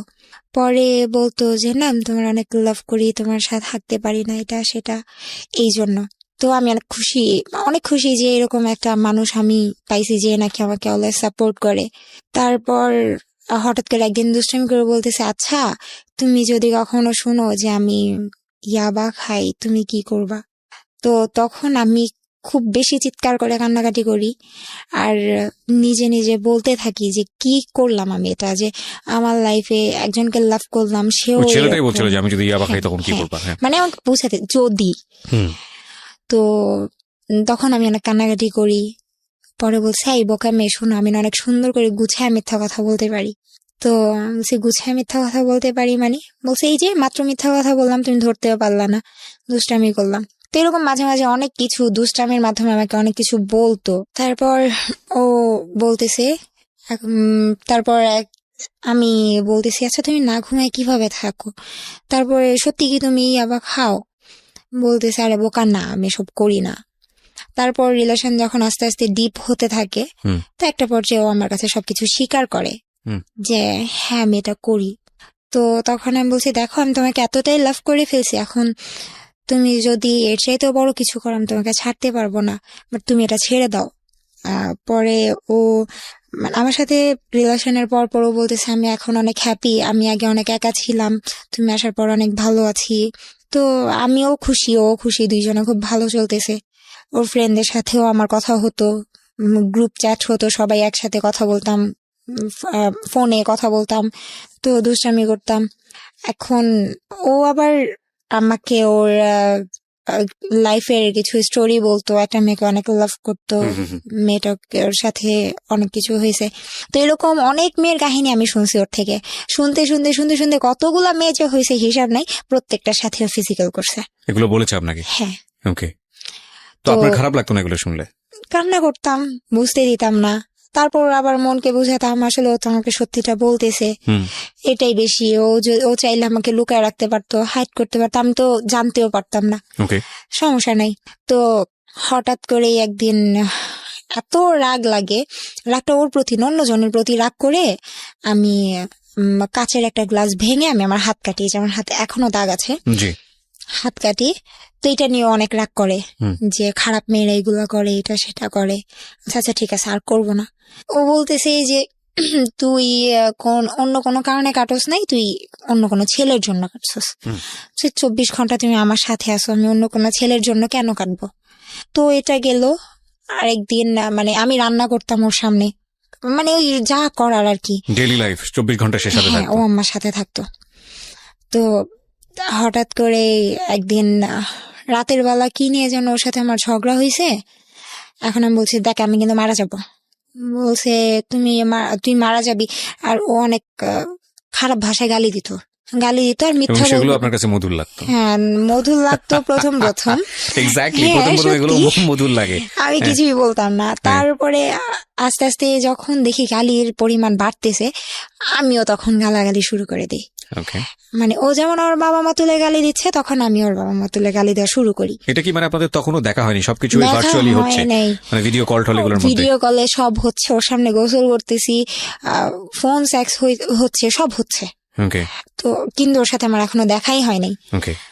পয়েন্ট করবেন এগুলো, কারণ আমরা এই যুগেই বসবাস করি। ইনফ্যাক্ট আজকালকার যুগে একটা মানুষকে রিচ করা দেশের প্রান্ত থেকে বিশ্বের যে কোনো প্রান্তেই থাকুক না কেন, ইটস মানে টাইম ফ্যাক্ট, কয়েক সেকেন্ডের ব্যাপার। টেকনোলজি আমাদেরকে সেই জায়গাটায় নিয়ে গেছে। একটা সময় ছিল যখন আমরা শুনেছি এরকম আমাদের নানি দাদিদের কাছ থেকে, বাবা মায়ের কাছ থেকে, যে একটা ছেলে এবং একটা মেয়েকে প্রপোজ করতে মাসের পর মাস চলে যেত, বছরের পর বছর চলে যেত, রাস্তায় দাঁড়িয়ে থাকতে থাকতে স্যান্ডেলের তলা ক্ষয় হয়ে যেত, তারপরও সে প্রপোজ করার সাহসটা পর্যন্ত পেত না, এবং তারপর সে সম্পর্ক মন নিতে তো আরো সময়ের ব্যাপার। কিন্তু এখন বিষয়টা এরকম হয়, সম্পর্কে মন নেয়া, তারপরে বিবাহ সাথী, তারপরে ঘর সংসার, তারপরে শারীরিক সম্পর্ক, বিভিন্ন বিষয় থাকে না? তো এখানে বিষয়টা হয়ে গেছে এরকম যে আগে সবকিছুর আগে শারীরিক সম্পর্ক। কারণটা হচ্ছে এটা খুব সহজেই প্রপোজ করার পেছনের অন্যতম কারণটা হচ্ছে, ছেলেটা যখন মেয়েটাকে বলছে, বা ভাইস ভার্সা যদি বলি, মেয়েটা যখন ছেলেটাকে বলছে, তখন কোনো দায় থাকছে না। দায় বলতে আমি যেটা বোঝাচ্ছি, যে আমি যে কথাটা বললাম মেয়েটাকে বা ছেলেটাকে বললাম, যদি ছেলেটা মন খারাপ করে কিংবা মেয়েটা যদি মন খারাপ করে, তাহলে যদি সে কোনো অ্যাকশন নেয়, সে অ্যাকশনটা কতদূর পর্যন্ত যেতে পারে। এই জায়গাটায় আমাদের একটা প্রচন্ড রকম ভাবে সিকিউরিটি আছে, যে ভার্চুয়াল বলো এইসব হয়, এবং ঠিক আছে, it's okay, let's do it, দরকার কি সম্পর্কে যাওয়ার জন্য। কিন্তু মূল কথা হচ্ছে, একবার যদি আপনি এই সব জায়গাতে ঢোকেন এবং সেটা যদি বিশ্বস্ততার সম্পর্ক না হয়, কিংবা বিশ্বস্ততার সম্পর্ক না হয়েও যদি এরকম বিষয় হয়, যদি লস হয় তাহলে দ্বিপাক্ষিকভাবেই লস হওয়ার সম্ভাবনা আছে, সেই জায়গাটাও যদি না হয়, তাহলে এটা অনেক বড় একটা বিপদের কারণ হতে পারে। আমরা এ কথা বললেও যে কালকে থেকে এইসব সবকিছু বন্ধ হয়ে যাবে ইন্টারনেটের দুনিয়াতে, এটা আমি বিশ্বাস করি না। তবে কিছু মানুষ সতর্ক হবে, আর আজকের এই গল্পটা শুনলে অনেকেই সতর্ক হবে, এবং শুধু সতর্ক না, ভয়ানকভাবে সতর্ক হবে। সামনের দিকে আগাই। তারপর আমি দুজন এত রাগারাগি, এত গালাগালির মধ্যে পরে হঠাৎ করে কি নিয়ে যেন অনেক বড় একটা ঝগড়া হয়। তো ওরে আমি বলতেছি দেখ আমি কিন্তু সুইসাইড করব বলতেছে। আর আমি একটু বলি যে আমার রুমটা ছিল, বাড়িটা ছিল ডুপ্লেক্স, হুম। ডুপ্লেক্সের নিচতলাতে ছিল বসার রুম, দোতলাতে ছিল শোয়ার রুম, আর দোতলার সাইডে আরেকটা মানে আলাদা করে ছাদের মতো করা, যেখানে সাইডে বাগান করা, আর আমার রুমটা ছিল তার পাশেই। মানে পুরো আমার বাড়িটার মেট হিসেবে ছিলেন, মানে হ্যাঁ, সার্ভিস দিতেন। তো ওকে, আমার ওই সাইড, আমার রুমটা এমন একটা সাইডে ছিল, প্লাস আমার রুমের বাইরে যে মেন গেটটা থাই গ্লাস লাগানো ছিল, যে আমি যদি এখানে চিৎকার করে মরেও যাই, আমার পাশের রুমের কেউ শুনবে না। একটু দূরত্বে ছিল রুমগুলো। তো ওরে আমি বলতেছি যে দেখো, বাড়িটা কি একজনেরই ছিল? হ্যাঁ আচ্ছা, একজনেরই ছিল। ওকে। মালিক কি করতেন বাড়ির? মালিক লয়ার। আইনজীবী ছিলেন? আচ্ছা, হ্যাঁ। ওকে। তো ওরে আমি বলতেছি দেখো, আমি এখানে একা একা থাকি, আমার ফ্যামিলি ছাড়া থাকি, এমনিতেই মানসিক একটা চাপ আমার ভিতরে, আর আমি বাবা মা ছাড়া কখনো থাকি না, এখানে থাকি। তোমাকে নিয়ে আমি হয়তোবা ভালো আছি, বাট তুমি এমন কিছু করো না যাতে আমার উল্টাপাল্টা আমার মরে যেতে ইচ্ছা করে। ওকে, তো ওরে আমি বলতেছি, ও আমাকে তুই করে বলতেছে, আমি তুই করে বলতেছি, আমি দেখ আমি কিন্তু মরে যাব। বলতেছে যে যা, তাতে আমার কি। বলছে সত্যি কিন্তু। পরে বলতেছে যে হ্যাঁ মরে যাবি, কি করবি? আমি গলায় দড়ি দিব। পরে বলতেছে আচ্ছা ঠিক আছে, গলায় দড়ি দিবি, পারলে আমার সামনে দে, সবকিছু তো আমার সামনে করো, সেটা আমার সামনে কর। বলছি আচ্ছা ঠিক আছে, করব। তো আমি নিচের কাজ টাজ শেষ করে ম্যাডামকে বিদায় দিলাম। বললাম যে ম্যাডাম আমি এখন ঘুমাবো, আমার অনেক খারাপ লাগতেছে, আমি একটু যাই, শরীরটা খারাপ। বলতেছে আচ্ছা ঠিক আছে, চলে যাও। এগুলো কি আপনি আরবিতে বলতেন? হ্যাঁ, ওকে, পারতেন? সম্পূর্ণ আরবিতে। আমি এখনো পুরো সম্পূর্ণ আরবিতে কথা বললে হয়তো বা কেউ বুঝবেই না, আমি বাঙালি না আরবিয়ান। ওরে বাবা, এগুলো শিখেছেন কিভাবে আপনি, কোত্থেকে? জানি না, আমি মানে আমার মানে কোনো কিছু শুনলে, কোনো কিছু দেখলে খুব সহজে ওটা আমি আয়ত্তে আনতে পারি। তারপর? ম্যাডামকে বললাম, বলার পর এখন ম্যাডাম বলতেছে যে তোমার মুখটা এমন লাগতেছে কেন, তুমি কি দেশে কথা বলছো, তোমাকে দেশে টাকা পাঠানো লাগবে? বলছি, না আমার টাকা পাঠানো লাগবে না। তো আরবিতে কথাটা বলার পরে আমি বলছি আমি যদি না থাকি আমি টাকা দিয়ে কি করবো। বাংলায় বলছি কথাটা, আরবিতে ওইটা বলার পর বাংলায় এটা বলছি। ওকে, আমরা এখানে একটা বিরতি নেব, প্রিয়সরা শুনতে যাচ্ছেন। আমি কথা না বাড়িয়ে তার কাছে আবারও ফিরছি। আমাদের চ্যানেলটির ঠিকানা হচ্ছে youtube.com/dfm904। আমি আবারও বলি, youtube.com/dfm904। আনফর্চুনেটলি আমাদের কন্টেন্ট অনেকগুলো ফেক চ্যানেলে আপলোড হয়। আমি বেশ কয়েকটি চ্যানেলের নাম এখানে বলতে পারি, যেগুলো আমরা খুব কঠিনভাবে এখন মনিটর করছি। আমরা আপনাদেরকে বিনীতভাবে অনুরোধ করছি যে আপনারা আমাদের কোনো কন্টেন্ট নিজের চ্যানেলে আপলোড করবেন না, কেউ কোনো ব্যক্তিগত চ্যানেলে আপলোড করবেন না, বিশেষভাবে আপনাদেরকে অনুরোধ করছি। আর যদি এটা কন্টিনিউসলি করতে থাকেন, তাহলে আমি যেটা দেখলাম যে আপনাদের অনেকেরই চ্যানেল আছে যেগুলো আপনারা আমার পুরনো অনুষ্ঠান যেগুলো ছিল অন্য রেডিওতে সেগুলো আপলোড করেছেন, এখানকারগুলো আপলোড করেছেন, আপনারা চ্যানেল অনেকদিন ধরে চালাচ্ছেন। আমরা যেটা করব, রিপোর্ট করে আপনার চ্যানেলটি বন্ধ করে দেবো, এবং সেটা আমরা আমাদের অথরিটি থেকে খুব সহজেই করতে পারি। আমরা চাচ্ছি আপনারা যারা এই কাজগুলো করেছেন অনেকদিন ধরে, হয়তো এক ধরনের সার্ভিস দিয়ে গেছেন, পয়সাপাতি হয়তো ইনকাম করেননি অনেকেই এসব দিয়ে, তারপরও আপনাদেরকে বিনীতভাবে রিকোয়েস্ট করছি আমাদের কন্টেন্টগুলো আপলোড না করার জন্য, কারণ এতে করে আমাদের নিজের যে চ্যানেলটি আছে সেটার সমস্যা হচ্ছে, বিভিন্ন রকমের লিগ্যাল প্রবলেম হচ্ছে। তো সেই জায়গাটা থেকে আমরা আপনাদেরকে বিনীতভাবে রিকোয়েস্ট করছি, যদি আপনারা আপনাদের নিজের চ্যানেলটি হারাতে না চান, তাহলে আপনারা আমাদের কন্টেন্ট আপলোড থেকে বিরত থাকুন। ওকে, আমাদের চ্যানেলটি হচ্ছে www.youtube.com/dfm904। আমি আবারও বলছি, youtube.com/dfm904। প্লিজ এই চ্যানেলটি ছাড়া অন্য কোনো চ্যানেল ঢাকা এফএম এর এই প্রোগ্রামগুলোর জন্য আপনারা সাবস্ক্রাইব করবেন না। ওকে, আমাদের চ্যানেলটি সাবস্ক্রাইব করার পরে অবশ্যই নোটিফিকেশনটি অন করে নেবেন, যেখানটায় ছিলাম। তারপর তো ম্যাডাম বলতেছে এই তুমি বাংলায় কি বললা, তুমি কি আমার গালি দিলা?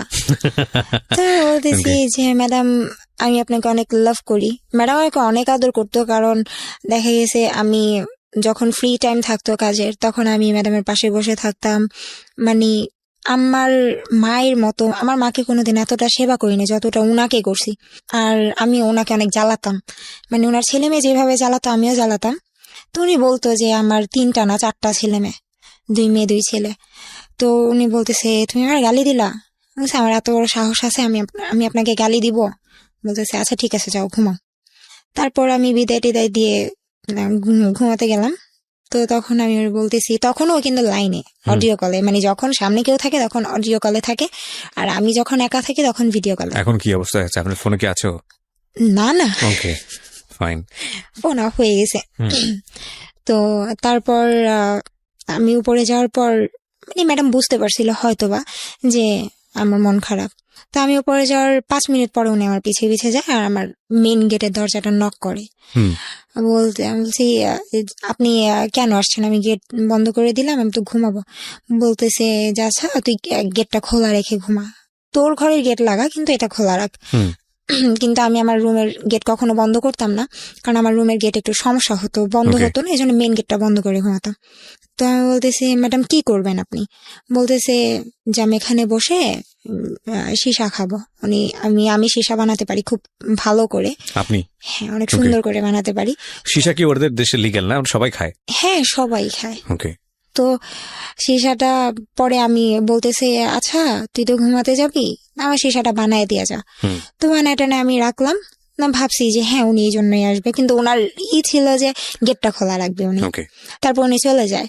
তো আমি তখন আমার বয়ফ্রেন্ডকে বলতেছি যে দেখো আমার অনেক খারাপ লাগতেছে, তুই দেখ তো আমার অনেক খারাপ লাগতেছে, তুই আমার সাথে এমন করিস না। বলতেছে যে তুই তুই না মরবি না, ভয় লাগতেছে।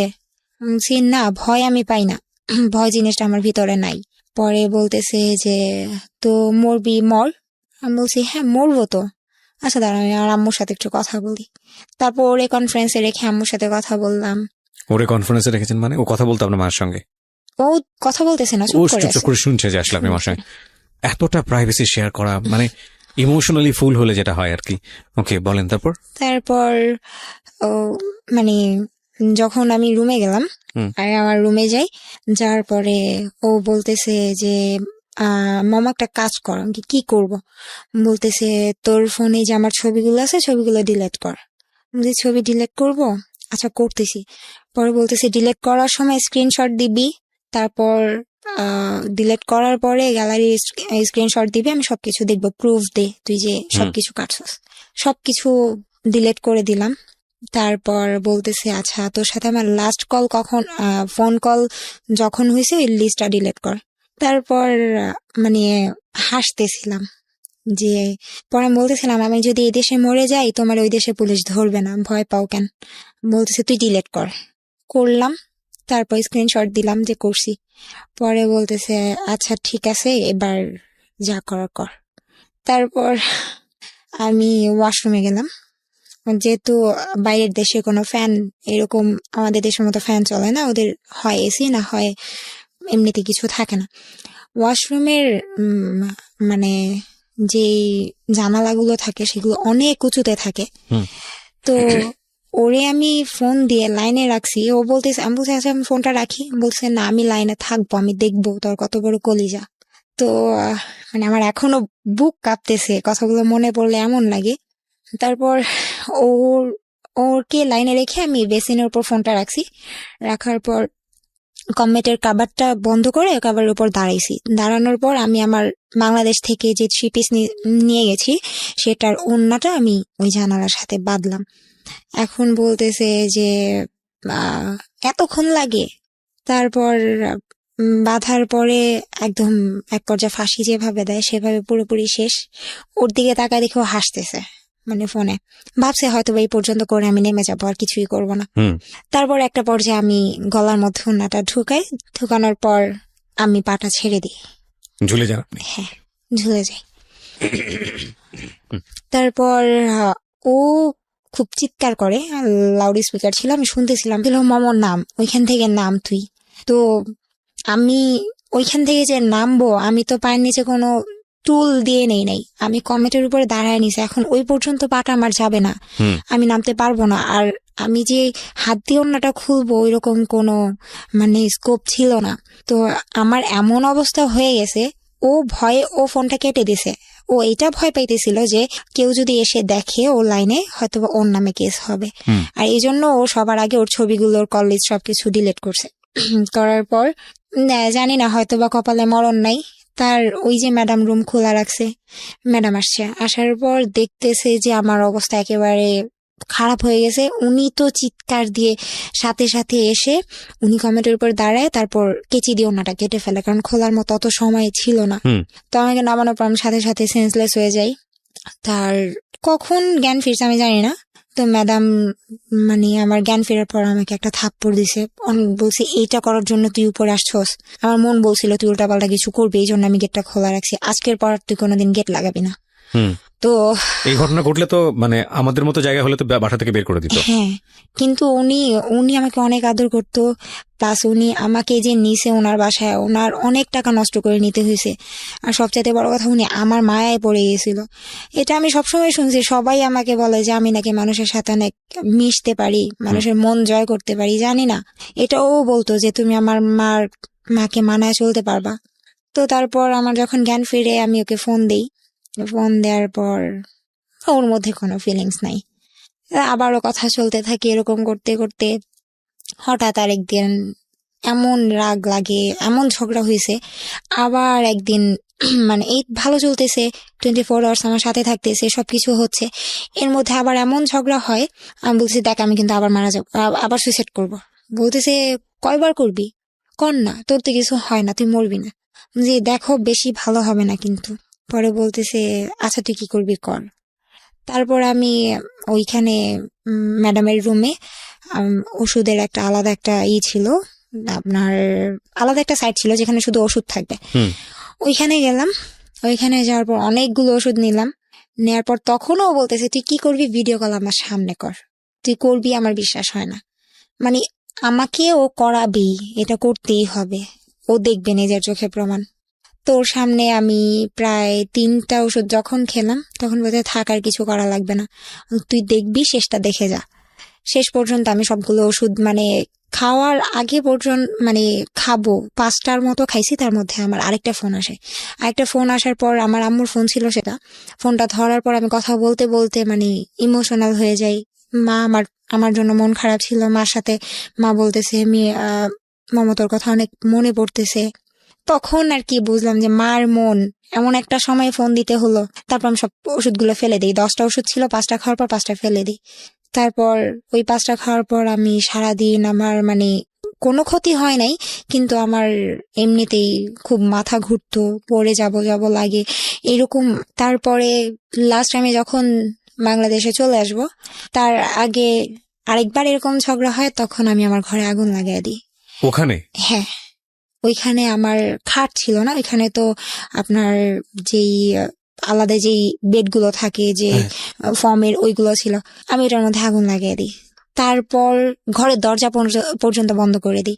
একেবারে ঘরে যা ছিল সম্পূর্ণ পুড়ে গেছে, আমি সেন্সলেস হয়ে গেছি ঘরের মধ্যে।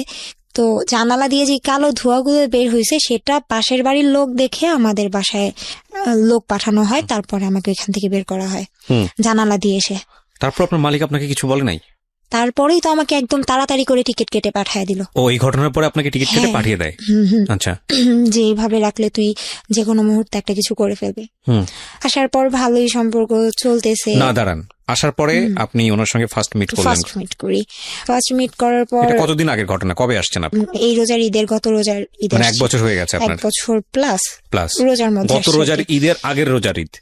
তো এখন ওর সাথে ফার্স্ট মিট, ও আমাকে সামনাসামনি যখন দেখে, আমি যখন দেশের বাইরে ছিলাম, মানে এখন আপনি আমাকে যা দেখতেছেন আমি মোটেই এমন ছিলাম না, অনেক সুন্দর ছিলাম, অনেক ফ্যাট ছিলাম। তো ও আমাকে দেখার পর তাকায় আছে, বলতেছে যে আমি যা চাইছিলাম তার চাইতে অনেক বেশি পাইছি। ফাইন, এখানে আমার একটা কথা আছে। একটা হচ্ছে যে আপনি যখন আসলেন তখন আপনি প্রতি মাসে কত টাকা পাঠাতেন ওই সময়? 13,000। ওই 13,000ই পাঠাতেন? আচ্ছা, ইনকাম তো ভালোই ছিল, সবকিছু মিলে আপনি সবকিছু মিলে ভালোই ছিলেন? হ্যাঁ, ভালো ছিলাম। এই ছেলেটার জন্য আপনার এই অবস্থা হয়ে আপনার দেশে ফিরতে হলো? তার কারণ হচ্ছে ও আমাকে বলছে বিয়ে করবে, সেই জন্য। আর আমি আসার সময় আমার বাসার কারোর জন্য কিচ্ছু আনি না, জাস্ট আমার আম্মুর জন্য। ছেলেটা বলেছে বিয়ে করবে? হ্যাঁ। তো কি বলতেছিল, তুমি দেশে চলে আসো, তোমাকে বিয়ে করবে, এরকম কিছু তারা দিচ্ছিল? তারা দিচ্ছিল বলতে আমি পাগল হয়ে গেছি, বিয়ে করবে, চলে যাই, আর কষ্ট করতে ভালো লাগতেছে না। প্রায় 3 বছর হয়ে আসলো। তাহলে বাসায় আগুন ধরালেন কেন? আসার আগে ওই যে ঝগড়ার কারণে আগুন ধরিয়ে দিয়েছেন? আচ্ছা, তো আসলেন, ওই যে প্রচন্ড রাগ। তারপরে আমি শুধু ওর বাবা আর ওর দুলা ভাই ছাড়া ওর ফ্যামিলির যারা ছিল সবার জন্য আমি সবকিছু আনি, গিফট আনি, বাট আমার ফ্যামিলির কারোর জন্য কিচ্ছু আনি না। তো এই জিনিসটা ও কত বছর পরে আসলেন? 3 বছর। 3 বছর দেশের বাইরে ছিলেন, 3 বছর পরে আসলেন। হ্যাঁ। তারপর ওর সাথে ফার্স্ট মিট যখন, তখন ও বলতেছে আমি যা চাইছি তার চাইতে অনেক বেশি সুন্দর তুমি। আর ওর ফ্যামিলি সবাই ছিল কালো, এখন আমি মানে যেটা সত্যি কথা, ওর ফ্যামিলি সবাই কালো। তো বলতেছে যে তুমি তো আমার বংশের সবচাইতে বেশি সুন্দরী হবে। আমি বলছি থাক, এমন করে বলার দরকার নাই, শুধু বিয়ের টাইমে বিয়েটা করলেই হবে। হুম। দুষ্টামি করতেছিলাম। এরপর থেকে ভালো রিলেশন হচ্ছে। ফার্স্ট যেদিন আমাদের দেখা হয়, সবচাইতে মানে ইন্টারেস্টেড ব্যাপারটা হচ্ছে এটা যে ফার্স্ট দিনই আমাদের ফিজিক্যাল হয়ে যায়। কোথায় মিট করেন আপনারা? মানে ও আমাকে একটা জায়গায় নিয়ে যায়, ও বলতেছে চলো আমার একটা সিক্রেট কফি শপ আছে, ওইখানে আমরা যাব। তো ওইখানে আমরা যাই। কোথায় এই কফি শপটা? একটা শনি এক রাতে, ঢাকার ভেতরে শনি আকরাতে। হ্যাঁ, তারপর? তো ওইখানে নিয়ে গেল। তো এইখানে মানে এত দিন পরে ওরে আমি দেখছি। হুম। এখন এর মধ্যে কিছু হয়ে যাওয়াটা অস্বাভাবিক কিছুই না, যেহেতু ফোনে আমাদের এত কিছু হতো। হুম। তো ফার্স্ট মিট আমার মনে হয়নি ওরে আমি প্রথমবার দেখতেছি, মনে হয়েছে ওরে আমার অনেক আগে থেকেই দেখা। ওই দিন এরকম হলো। কফি শপের ভিতরে? কফি শপের মধ্যে। কফি শপ এটা হয় না, কিভাবে? তার মানে ওইটা কফি শপটা অন্যরকম ছিল। অন্যরকম বলতে কফি শপ ডিজাইনটা করা হয়েছে এরকম ভাবে যাতে ডিজাইনটা করে। করা হয়েছে এরকম, মানে আলাদা আলাদা সাইড ছিল দুইটা। হ্যাঁ। দুইটা সাইডের সোফাগুলো ছিল রাউন্ড সোফাগুলো। ওকে। ওই রকম যখন ভিতরে কেউ ঢুকতো তারা সোফাটা বন্ধ করে দিত, দেয়ালের সাথে বন্ধ করে দিল, এটা জাস্ট ছোট একটা রুমের মতো হয়ে যেত। উপর থেকে খোলা? উপর থেকে খোলা, উপরে তো দেয়াল। আচ্ছা। হ্যাঁ। আর এটা বন্ধ করে দিলে আলটিমেটলি কেউ এন্টার করতো আর না? পুরাটাই ছিল মানে অন্ধকার, লাইক সব ডিম লাইট জ্বালানো ছিল Okay. এরকম। তো ওইটা টোটাল কেউ ডিস্টার্ব করতো না? না। তার মানে এইরকম সোফা আলটিমেটলি এগুলো বানানো হয়েছে যাতে করে এখানে কাপড়রা আসে এবং এসব কাজ করে। ওকে, তার মানে আর পার আওয়ার্স ওরা 200 টাকা করে নেয়। ওখানে পার আওয়ার্স বসলে 200 টাকা করে নেবে। তার মানে বসলে। একদম specially facilitated for this kind of illegal activities. Okay, আমার জানা ছিল না। হ্যাঁ, বলেন তারপর। তারপর ওই দিন এরকম হয়ে যায়, তারপর আস্তে আস্তে প্রায় সপ্তাহে 2 দিন করে দেখা আপনার হতো। নিজেরও তো একটু ইতস্ততা লাগার কথা, কারণ আপনাকে আমি প্রশ্নগুলো এই কারণেই করছি, কারণ আপনি সেই সময় অনেক বেশি ইমোশনাল এবং যে ধরনের পরিবারে বড় হয়েছেন সেখানে এই ধরনের অ্যারোগেন্ট গ্রো করাটাও খুব স্বাভাবিক। কিন্তু আপনি এরকম একটা খোলামেলা জায়গাতে, হাজার হলেও এটা তো এক ধরনের চরম পর্যায়ের ক্রেজিনেস না থাকলে এরকম পাবলিক জায়গাতে, আপনার জন্য তো এটা প্রথম। ভার্চুয়ালি আপনারা এই ধরনের সম্পর্কে জড়িয়েছেন সেটা আলাদা বিষয়, কিন্তু এটা তো একদম এক ধরনের পাবলিকলি এই ধরনের সম্পর্কে জড়িয়ে যাওয়া, দুজনের ফার্স্ট মিট। তার মধ্যে আপনার নিশ্চয়ই এটার মধ্যে সম্মতি ছিল। হ্যাঁ, আমার সম্মতি ছাড়া কিছু হয়তো ইম্পসিবল। রাইট, ও কিন্তু ভুল করেছে, সে কারণেই ও কিন্তু আজকে এখানে এসছে। এবং আর আমি এই না ভুলের চাইলে- মাত্রাটা কত বড় আপনারা যখন সামনের দিকে যাবেন তখন বুঝবেন। হ্যাঁ, আমি না চাইলে কোনোদিন এটা হতো না, আর পারতো না। রাইট। তারপর ফার্স্ট আমাকে একটা পিল দেয় ওই দিনই? হ্যাঁ। ওকে। তো আমি আমি ওই পিলটা নেওয়ার পর আমার খুব মানে কেমন যেন লাগে। আমি এটা মানে আমার শরীরে এটা শুট করে না। আপনারা তো কেমন বিয়ে যেন করার জন্য হয়। এসেছিলেন, তো বিয়ে করার জন্য আসলে বিয়েটা সময় করতেন? নিচ্ছে, করবে। তো তারপর ঈদ ছিল, ঈদের এইরকম একটা কাহিনী ঘটে রমজানের মধ্যে, তাও আবার ও, রমজানের মধ্যে? রমজানের মধ্যে এরকম একটা খারাপ একটা ব্যাপার ঘটে যায়। তারপর ঈদের 2 দিন পর আমরা আমি বাসায় জানানো হয় যে আমি কক্সবাজার যাব ফ্রেন্ডদের সাথে। তো ওর ফ্রেন্ডদের আগেই পাঠায় দেয়, ও বলে যে আমরা ওর ফ্রেন্ড নিয়ে যাচ্ছি। ওর ফ্রেন্ডরা ওর আগে থেকেই হোটেলে রুম বুক করে রাখে। তো আমরা এখানে গিয়ে উঠি, বাসের মধ্যেও ঝগড়া লেগে গেছে, এরকমই হয়। তো আমার মন খারাপ। ওইখানে যাওয়ার পর মানে এমন একটা অবস্থা হয়েছে, মানে ও যে এতটা পাগল, আমি রুমে ঢুকতে দেরি, এতটা জার্নি করে আসছি, ওর আমার উপরে ছাপায় পড়তে দেরি নেই। এক কথায় না বললে পারলাম না। মানে আলটিমেটলি বিষয়টা ছিল এরকম যে আপনারা ওখানে গিয়ে পার্সোনালি টাইম পাস করবেন। হ্যাঁ, ওকে, তো কাজ আপনি খুলবো। ওকে, তো ওইখানে গেলাম, রোজ একটা না মনে হয় 3 দিন ছিলাম। রোজই মনে হয় মানে ওই ঝগড়াটাই হচ্ছে বেশি, কাছাকাছি থেকে ঝগড়া হচ্ছে? ঝগড়াও হচ্ছে। কিসের ঝগড়া ছিল? কি বিষয় নিয়ে ঝগড়া হতো? হ্যাঁ, ছোটখাটো ব্যাপার নিয়ে ঝগড়া লেগে যাচ্ছে, আচ্ছা। কথাই মিলছে না। তো এর মধ্যে আমি ওকে একটা কথা বলছিলাম যে যাই করো আমার সামনে করবা, তুমি যত বড় অপরাধ করো আমার সামনে যদি করো আমি তোমাকে মাফ করে দিবো, আমার পিছনে কিছু করবে আপনার না। সন্দেহ তো কোনো অপরাধ করে? ওই যে নেশাগ্রস্ত নেশা নিত, ব্যাপার মানে বা ইয়াবা কোনো তখনও মেয়েলি নিচ্ছে? কোনো ব্যাপার, হ্যাঁ। তখন ও আমাকে, আর ওর সবগুলো টাকা আমার কাছে ছিল। তো একটা জিনিস ভালো লাগতো, ওর যখন টাকা লাগতো মানে ওই জায়গায় থাকাকালীন আমার কাছে টাকা চাইতো যে দাও, আর একটা কথা ও আমাকে বউ বলে ডাকতো। বউ আমার টাকা প্রেমে লাগবে, পড়ে অনেকেই বউ বলে ডাকে। হ্যাঁ, যে আমার টাকা লাগবে আমি এটা করব। তো একদিন আমি বলছি কি করবা, বলছে ড্রিঙ্কস করবা। আমি বলছি আচ্ছা তোমার ফ্রেন্ডরা আছে, আচ্ছা ঠিক আছে করো, বাট আমার সামনে। বলতেছে তোমার সামনে কেমনে, আমি বলছি তোমার নাম, বলছি যে যা করবো আমার সামনে করবো, আমি কিছু বলবো না। তো ওর ফ্রেন্ডদের রুমে আমাকে নিয়ে যায়, আমার সামনে ওরা সবাই মানে রুমের ভিতরে ঢুকার পরে আমার জাস্ট এই মানে মনে হয়েছে আমি সেন্সলেস হয়ে যাব। কেন? ওরা প্রচন্ড পরিমাণের ইয়াবা খেয়েছে রুমের মধ্যে, মানে আমার বয়ফ্রেন্ড না, ও তো পরে আসছে, হুম। ওরা সবাই মিলে মানে ওই গ্রুপটাই ছিল এরকম। এটা কি হোটেলের রুমে? হ্যাঁ। তো ও ঢুকার পরে আমার এত খারাপ লাগতেছিল, আমি না পেরে আমি বারান্দায় চলে গেছি। তারপর আবার ঘরে আসলাম যে এত ভাল লাগতেছে না, কতক্ষণ বারান্দায় থাকা যায়।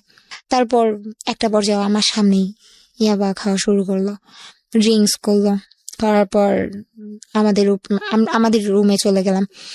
তো 3টা দিন মানে ও নিজে মানে এই কথাগুলো বলতেছি এই জন্য যে ও যদি কখন এটা শুনে, ও হয়তো বা নিজের মন থেকে হইলেও ও মানবে যে হ্যাঁ এটা ও করছে, যে ও জানতো যে আমার লাইফের ফার্স্ট ওই ছিল।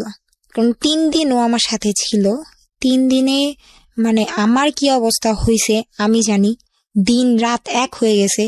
মানে ওর ওর ভিতরে যে মানুষ বলে কিছু ছিল না, ও আমি মানে ও হয়তো বা ইয়াবা খেত এই জন্যই হয়তো বা এরকম ছিল, আমি জানি না।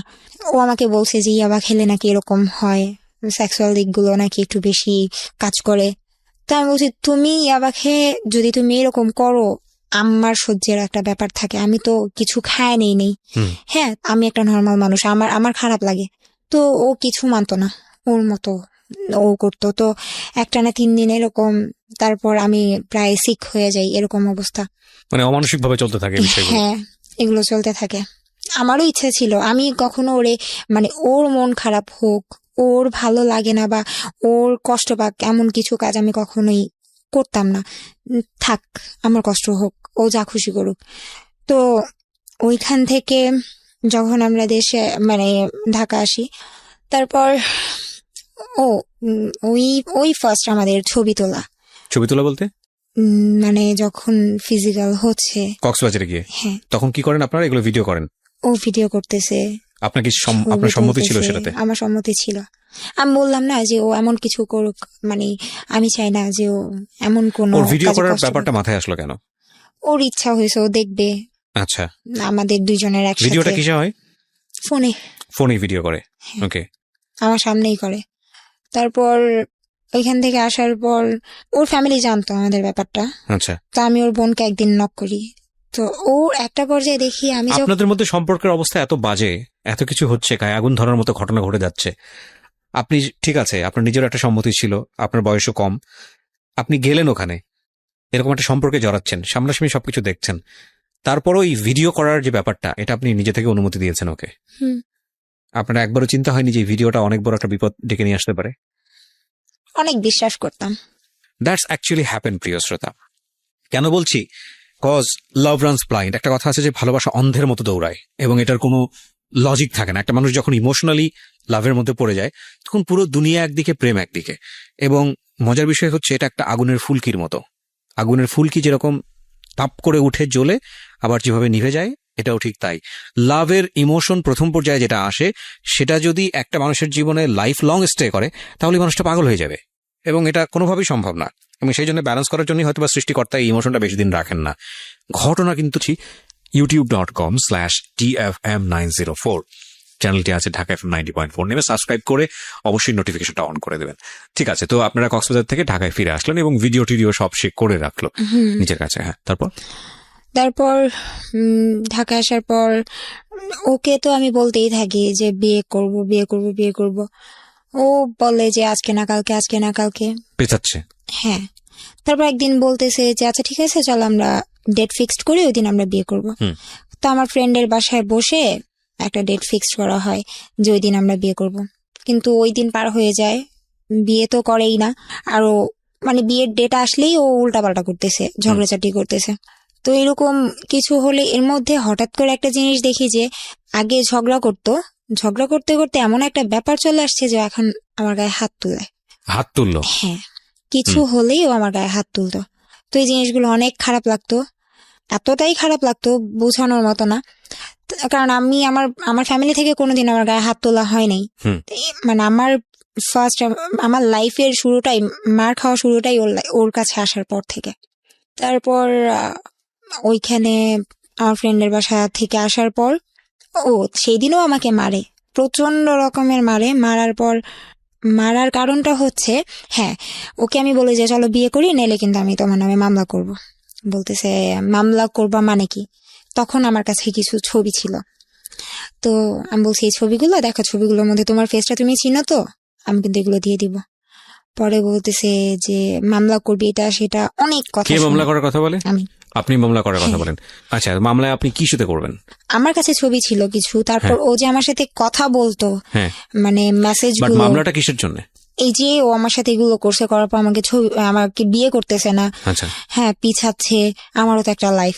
তো মেসেজ গুলো ছিল, আচ্ছা, কথা হতো, আর ছবি কিসের ছিল? স্ক্রিনশট, ছবিগুলো নিট পিক গুলো ছিল ওর আর আমার একসাথে। একসাথে বলতে নর্মাল যেগুলো মানুষ দেখতে পারে এরকম ছবি, নাকি আপনাদের ভেরি পার্সোনাল ছবি? Very personal. পার্সোনাল ছবি। তার মানে আপনারা যখন ভিডিও কলে সব করতেন তখন আপনি কিছু স্ক্রিনশট নিয়ে রেখে দিয়েছিলেন? এই ছবিগুলো হচ্ছে কক্সবাজার যখন গেলাম তখনের ছবি। ওই যে মাঝে মাঝে যখন দেখানো হতো না তখন ফোন সেক্স হতো, বাংলাদেশে আসার পরও যেদিন দেখা হচ্ছে না সেদিন ফোন সেক্স হচ্ছে, অনবরত প্রত্যেক দিন হচ্ছে। যেদিন আমি না করব, যেদিন আমি ওকে ফোনে উল্টাপাল্টা কথা না বলবো, সেই দিন আমার সাথে ঝগড়া করবে। তার মানে বিষয়টা ছিল এরকম যে আপনাদের নর্মাল রিলেশনশিপ যেটা বোঝাই আমি, যে নর্মালি কথাবার্তা যেটা হতো তার চাইতে এক্সট্রিম লেভেলে বেশি হতো যেগুলো, সেগুলো হচ্ছে এই ধরনের সম্পর্ক, ইল্লিগাল, যেটা বিয়ের আগে। আপনারা এই সময় দুজনেই যেটা করতেন, বিভিন্ন রকমের স্ন্যাপ রেখে দিতেন, ছবি রেখে দিতেন, এবং সেটা দেখি আপনি তাকে বলছেন যে যদি তুমি বিয়ে শাদীর দিকে না যাও তাহলে আমি এগুলো দিয়ে মামলা করব। ওকে, তারপর আমরা ওকে দেখতেছি যে না, হচ্ছে না, ও আমার কোনো কথাই শুনতেছে না। মানে প্রচন্ড রকমের ভয় দেখাই ওরে আমি, যে থানার সামনে যাই। আমি জানি আমি থানায় ঢুকবো না, আমি থানার সামনে পর্যন্ত যাই। আমি এখানে একটু থামাচ্ছি প্রিয় শ্রোতা। অনেকেই হয়তো রেডিওতে শোনার পরে অনেকেই হয়তো একটু আটকে উঠতে পারেন যে এটা এইরকম একটা কন্টেন্ট রেডিওতে এভাবে প্রচার করাটা ঠিক হচ্ছে কিনা। আমি আপনাদের সাথে বিনীতভাবে এই জায়গাটিতে বিনয়ের সঙ্গে যে কথাটি বলতে চাই, সমাজে বা আমাদের সোসাইটিতে এই জায়গাটি, ওই যে বিষয়টি এখন বলছে, যে শব্দটি বলছে বারবার, যে ফোন সেক্স কিংবা এই যে ভার্চুয়ালি যে বিভিন্ন রকমের ছবি আদান প্রদান এবং একজনের সঙ্গে ধরনের সম্পর্কে জড়িয়ে যাওয়া, তারপর বিভিন্ন রকমের জায়গাতে গিয়ে সেগুলো ভিডিও করা, এগুলো আমাদের সমাজে এখন, শুধু আমাদের সমাজে না, আমরা বলবো যে পুরো বিশ্বেই এগুলো এখন একটা ভাইরাল কন্টেন্ট, এবং এগুলো প্রত্যেকটা মানুষের জীবনেই কম বেশি হচ্ছে, এবং কিছু কিছু মানুষের জীবনকে চিরতরে ধ্বংস করে দিচ্ছে। এই জিনিসগুলো যে কতটা ভয়ানক হতে পারে, যে ধরুন আপনি আপনার স্ত্রীর সঙ্গে হয়তোবা পার্সোনালি কোনো একটা ব্যক্তিগত জায়গাতে গিয়ে এই বিষয়গুলো হয়তোবা আপনি রেখেছেন, হয়তো জীবনের কোনো একটা পর্যায়ে গিয়ে কিছু গোল্ডেন মেমোরি হয়তো নিজেরা দেখেই হয়তোবা আপনার উদ্দেশ্য ভালো ছিল, আমি সহজ বাংলায় যদি বলি, এই ফোনটা, যে ফোনটাতে আপনি রেখেছেন বা যে ডিভাইসটাতে আপনি রেখেছেন, সেটা আপনার হাতছাড়া হয়ে গেল। এবং এটা কতটা ভয়ানক হতে পারে আপনার জন্য একটু চিন্তা করে দেখুন। আমরা ইমোশনালি এত বেশি এই জায়গাগুলোতে ইনভলভ হচ্ছি যে এটার নেগেটিভ ইম্প্যাক্ট কতটা হতে পারে আমরা সেটা জানছি না। দেখুন, আমার দায়িত্বের জায়গাটা এটা। আমি যখন অনুষ্ঠানটা করি তখন আমি এই কথাটা এই কারণেই বলছি যে কম বেশি আমরা সবাই এই জিনিসগুলোর মধ্যে আমরা ইনভলভ। আমরা যেন এমন কোনো বিপদগামী সম্পর্কে গিয়ে এইসব জিনিস চর্চা না করি যাতে করে এই জিনিসগুলো আমাদের নিজের জীবনের জন্যই দুর্বিষহ হয়ে যায়। অর্থাৎ এমন যদি চর্চা করতেই হয় তাহলে এমন কিছু সম্পর্ক বা এমন সিকিউর জায়গা থেকে চর্চা করা উচিত যেটা কোনোভাবেই আপনার ভবিষ্যৎকে ভয়ানকভাবে ঝুঁকির মধ্যে ফেলে দেবে না। আর ওর জায়গাটা এমন হয়ে গেছে, বিশেষ করে আজকে মমু যে কথাগুলো এখানে বলছে, দুজনের যে ঘটনাটা, আমার কাছে মনে হচ্ছে এটা একটা অস্বাভাবিক সম্পর্ক। প্রেমের সম্পর্কের চেয়ে বেশি চলে গেছে হচ্ছে শারীরিক সম্পর্কের দিকে। ম্যাক্সিমাম ও যেটা বলতে চাচ্ছে সেটা হচ্ছে শারীরিক সম্পর্ক। এবং কতটা বিপদগামী শারীরিক সম্পর্ক দেখেন, দ্বিপাক্ষিকভাবেই ওদের কাছে প্রচুর ডকুমেন্টস ছিল যে এই ডকুমেন্টসগুলো চাইলে ওরা একে অপরের এগেনস্টে ব্যবহার করতে পারে। এবং এই ঘটনা আমাদের সমাজে শুধুমাত্র মমই ঘটনা না, এরকম অসংখ্য ঘটনা আমাদের সোসাইটিতে আছে, অসংখ্য ঘটনা। আমরা কিছুদিন আগেই, এবং এখনো চলতেছে, আমাদের খুব ওয়েল নোন একজন সেলিব্রিটির এরকম একটা ঘটনা আমরা আমাদের মিডিয়াতে ভাইরাল হতে দেখেছি। এবং আমার খুব বিরক্ত লেগেছে, আমি ব্যক্তিগত অপিনিয়ন এখানে বলছি, আমার খুব বিরক্ত লেগেছে এরকম একটা ইস্যু নিয়ে মানুষের এত বেশি আগ্রহ দেখে। ব্যাপার হচ্ছে যে এটাই যে আসলে আমরা কনস্ট্রাকটিভ বা ভালো জিনিসের প্রতি যতটা আগ্রহ দেখাই, আমাদের খুব ন্যাচারালি এইরকম জিনিসের প্রতি আগ্রহটা অনেক তীব্র হয়। এবং এটা নিয়ে যত পরিমাণ নাড়াচাড়া হয়েছে সোশ্যাল মিডিয়াতে, যেটা আসলেই খুব দুঃখজনক, দ্বিপাক্ষিকভাবেই খুব দুঃখজনক। কিন্তু আমার মনে হয় যে এটা শুধু একজন সেলিব্রিটি কিংবা সেলিব্রিটির সাথে জড়িত একজন মানুষ তার ঘটনা না, এরকম ঘটনা আমাদের সমাজে অহরহ ঘটছে। কিছু কিছু আপনি জানতে পারছেন, কিছু কিছু আপনি জানতে পারছেন না। এই কিছু না, আমি বলবো অনেক বড় একটা অংশই হয়তো আপনি জানতে পারছেন না। মমো, তারপরে আপনি ভয় দেখানোর পরে কি হলো? তারপর আমার ইচ্ছা ছিল যে ওকে আমি জাস্ট ভয় থানার সামনে দেখাবো, আর গিয়েছেন, হ্যাঁ। কিছু না। থানার সামনে গিয়ে মানে ফার্স্ট আমি বললাম দেখো আমি রাস্তায় বের হয়েছি, রাস্তার ছবি দিলাম, রিক্সা উঠছি সেটার ছবি দিলাম। তারপর থানার গেটের ছবিটা দিয়ে বললাম দেখো আমি কিন্তু থানায় ঢুকতেছি। তখন ও প্রচন্ড পরিমাণের ভয় পায়। ভয় পাওয়ার পর আমার কাছে অনেক মাফ চায়, আর মাফ চাওয়ার পর বলো যে তুমি যা চাইবা তাই হবে। আচ্ছা ঠিক মানে আছে, বিয়ে করবো? হ্যাঁ ওকে। বিয়ে করবে। তারপর আমি বাসা চলে আসলাম। তখন আমি বলছি যে দেখো আমি যেতাম না থানায়, আমি আসলে তোমাকে ভয় দেখানোর জন্য করছি। ও বলতেছে যে যাই হোক বিয়ে করব, আচ্ছা ঠিক আছে চলো আসো আজকেই বিয়ে করবো। কি পরে বলতেছে হ্যাঁ। আমার মাথায় এতটুকু ঢুকে নাই যে আমি আমার ফোনটা সাথে নিয়ে যাচ্ছি। তো ও, আমরা বুঝে গেছি, হ্যাঁ বলুন। আমাকেও নিয়ে গেল। ও আমাকে বলতেছে আজকে তুমি না নৌকায় ঘুরতে অনেক পছন্দ করো, চলো নৌকায় ঘুরবো। তো নৌকা এমন একটা জায়গায়, যে জায়গায় মানে মানুষ খুন করে ফেললেও লাইক একটা বোঝার কোনো উপায় ছড়ের নেই। মতো, হ্যাঁ। হ্যাঁ। তো আমাকে ফার্স্টে ওইখানে নিয়ে গেল। আমাকে বললো তুমি তো সকালে খাও নাই, খায় নাও। আমার একটা মানে ব্যাড হ্যাবিট হচ্ছে আমি খাওয়া দাওয়া করি না। আমাকে আগে ফার্স্ট খাওয়ালো, খাওয়ানোর পর বলতেছে আসো। নৌকা ওঠার আগে বলতেছে ফোনটা দেখি। তখন তো আমি বুঝে গেছি যে হ্যাঁ ও ঘটনা কি ফোনটার ঘটবে, হ্যাঁ। জন্য। তো তখন বলছে চলো আমরা বিয়ে করবো না। বলছে যে হ্যাঁ ফোনটা একটু দাও। বলছে না ফোন দেওয়া যাবে না, ফোন দিব না আমি। এইটা বলাতে আমাকে একটা থাপ্পড় দেয়, আমি পড়ে যাই। আমাকে মানে আমি বলতেছি আমি ফোন দিব না, তুই আমার ফোন ছাড়, আমার হাত ছাড়, আমি চলে যাবো, আমার বিয়ে করতে হবে না, ছাড়। ও আমাকে টানতে টানতে একটা নৌকার উপরে উঠায়, নৌকাওয়ালাকে বলে তাড়াতাড়ি নৌকাটা ছাড়েন। ও আমাকে টেনে হেসড়ে আমাকে নৌকা উঠায়। মানে নৌকাওয়ালাকে আগে থেকে নৌকাওয়ালা সেট ছেড়ে করা দেয়। ছিল? না না, উনি দেখেই বুঝতে পারছে, উনি বলতে যেভাবে বলছে নৌকালা বুঝতে পারছে হয়তো বা টাকা বেশি দিবে। ওকে ওকে। তো এই নৌকাওয়ালা চিন্তা অভ্যস্ত, করি। কারণ নৌকাতে সব ঘটনা ঘটে। ওকে। তো নৌকাটা পানির মাঝখানে নিয়ে গেল, তখন তো আমার ব্যাক করার কোনো ওয়ে নেই। তো ও আমাকে মানে ফোন চাচ্ছে আর প্রচন্ড রকম ভাবে মারতেছে। আমি দিচ্ছি না, ও আমাকে মারতেছে। মানে আমার এমন অবস্থা হয়েছে, আমি নৌকার মধ্যে আমি প্রায় সেন্সলেস হয়ে যাব অবস্থা। মানে কতগুলা থাপ্পড় দিছে আমার মনে নেই, কিন্তু মানে আমার অবস্থা খুব খারাপ হয়ে গেছে। তারপর ফোন দিলাম, ও মানে লক করা ছিল, পাটাম দেওয়া ছিল, ওইটা খুলতে পারতেছে না। তো আরো রাগ, আমি নিয়ে ফোন চাইছে, ফোন দিছি। এখন ওইটার জন্য আরো রাগ, আরো বেশি মার শুরু করছে। এখন আমি এক পর্যায়ে সহ্য করতে না পেরে ওর পায়ে ধরছি, প্লিজ আমার এইভাবে মাইরো না, আমি ফোনের লক খুলে দিচ্ছি, আমি আর সহ্য করতে পারতেছি না। তো পা ধরার পর বলতেছে তুই পা না ধরে তুই ফোন খোল। তারপর আমি মারতেছে আর বলতেছে। তো তারপর আমি মাফ টাফ চাইতেছি, দেখো তুমি আগে মারা বন্ধ করো, আমি দিচ্ছি। তারপর ফোনের লকটা খুলে দিলাম, ও সব কিছু ডিলিট করলো।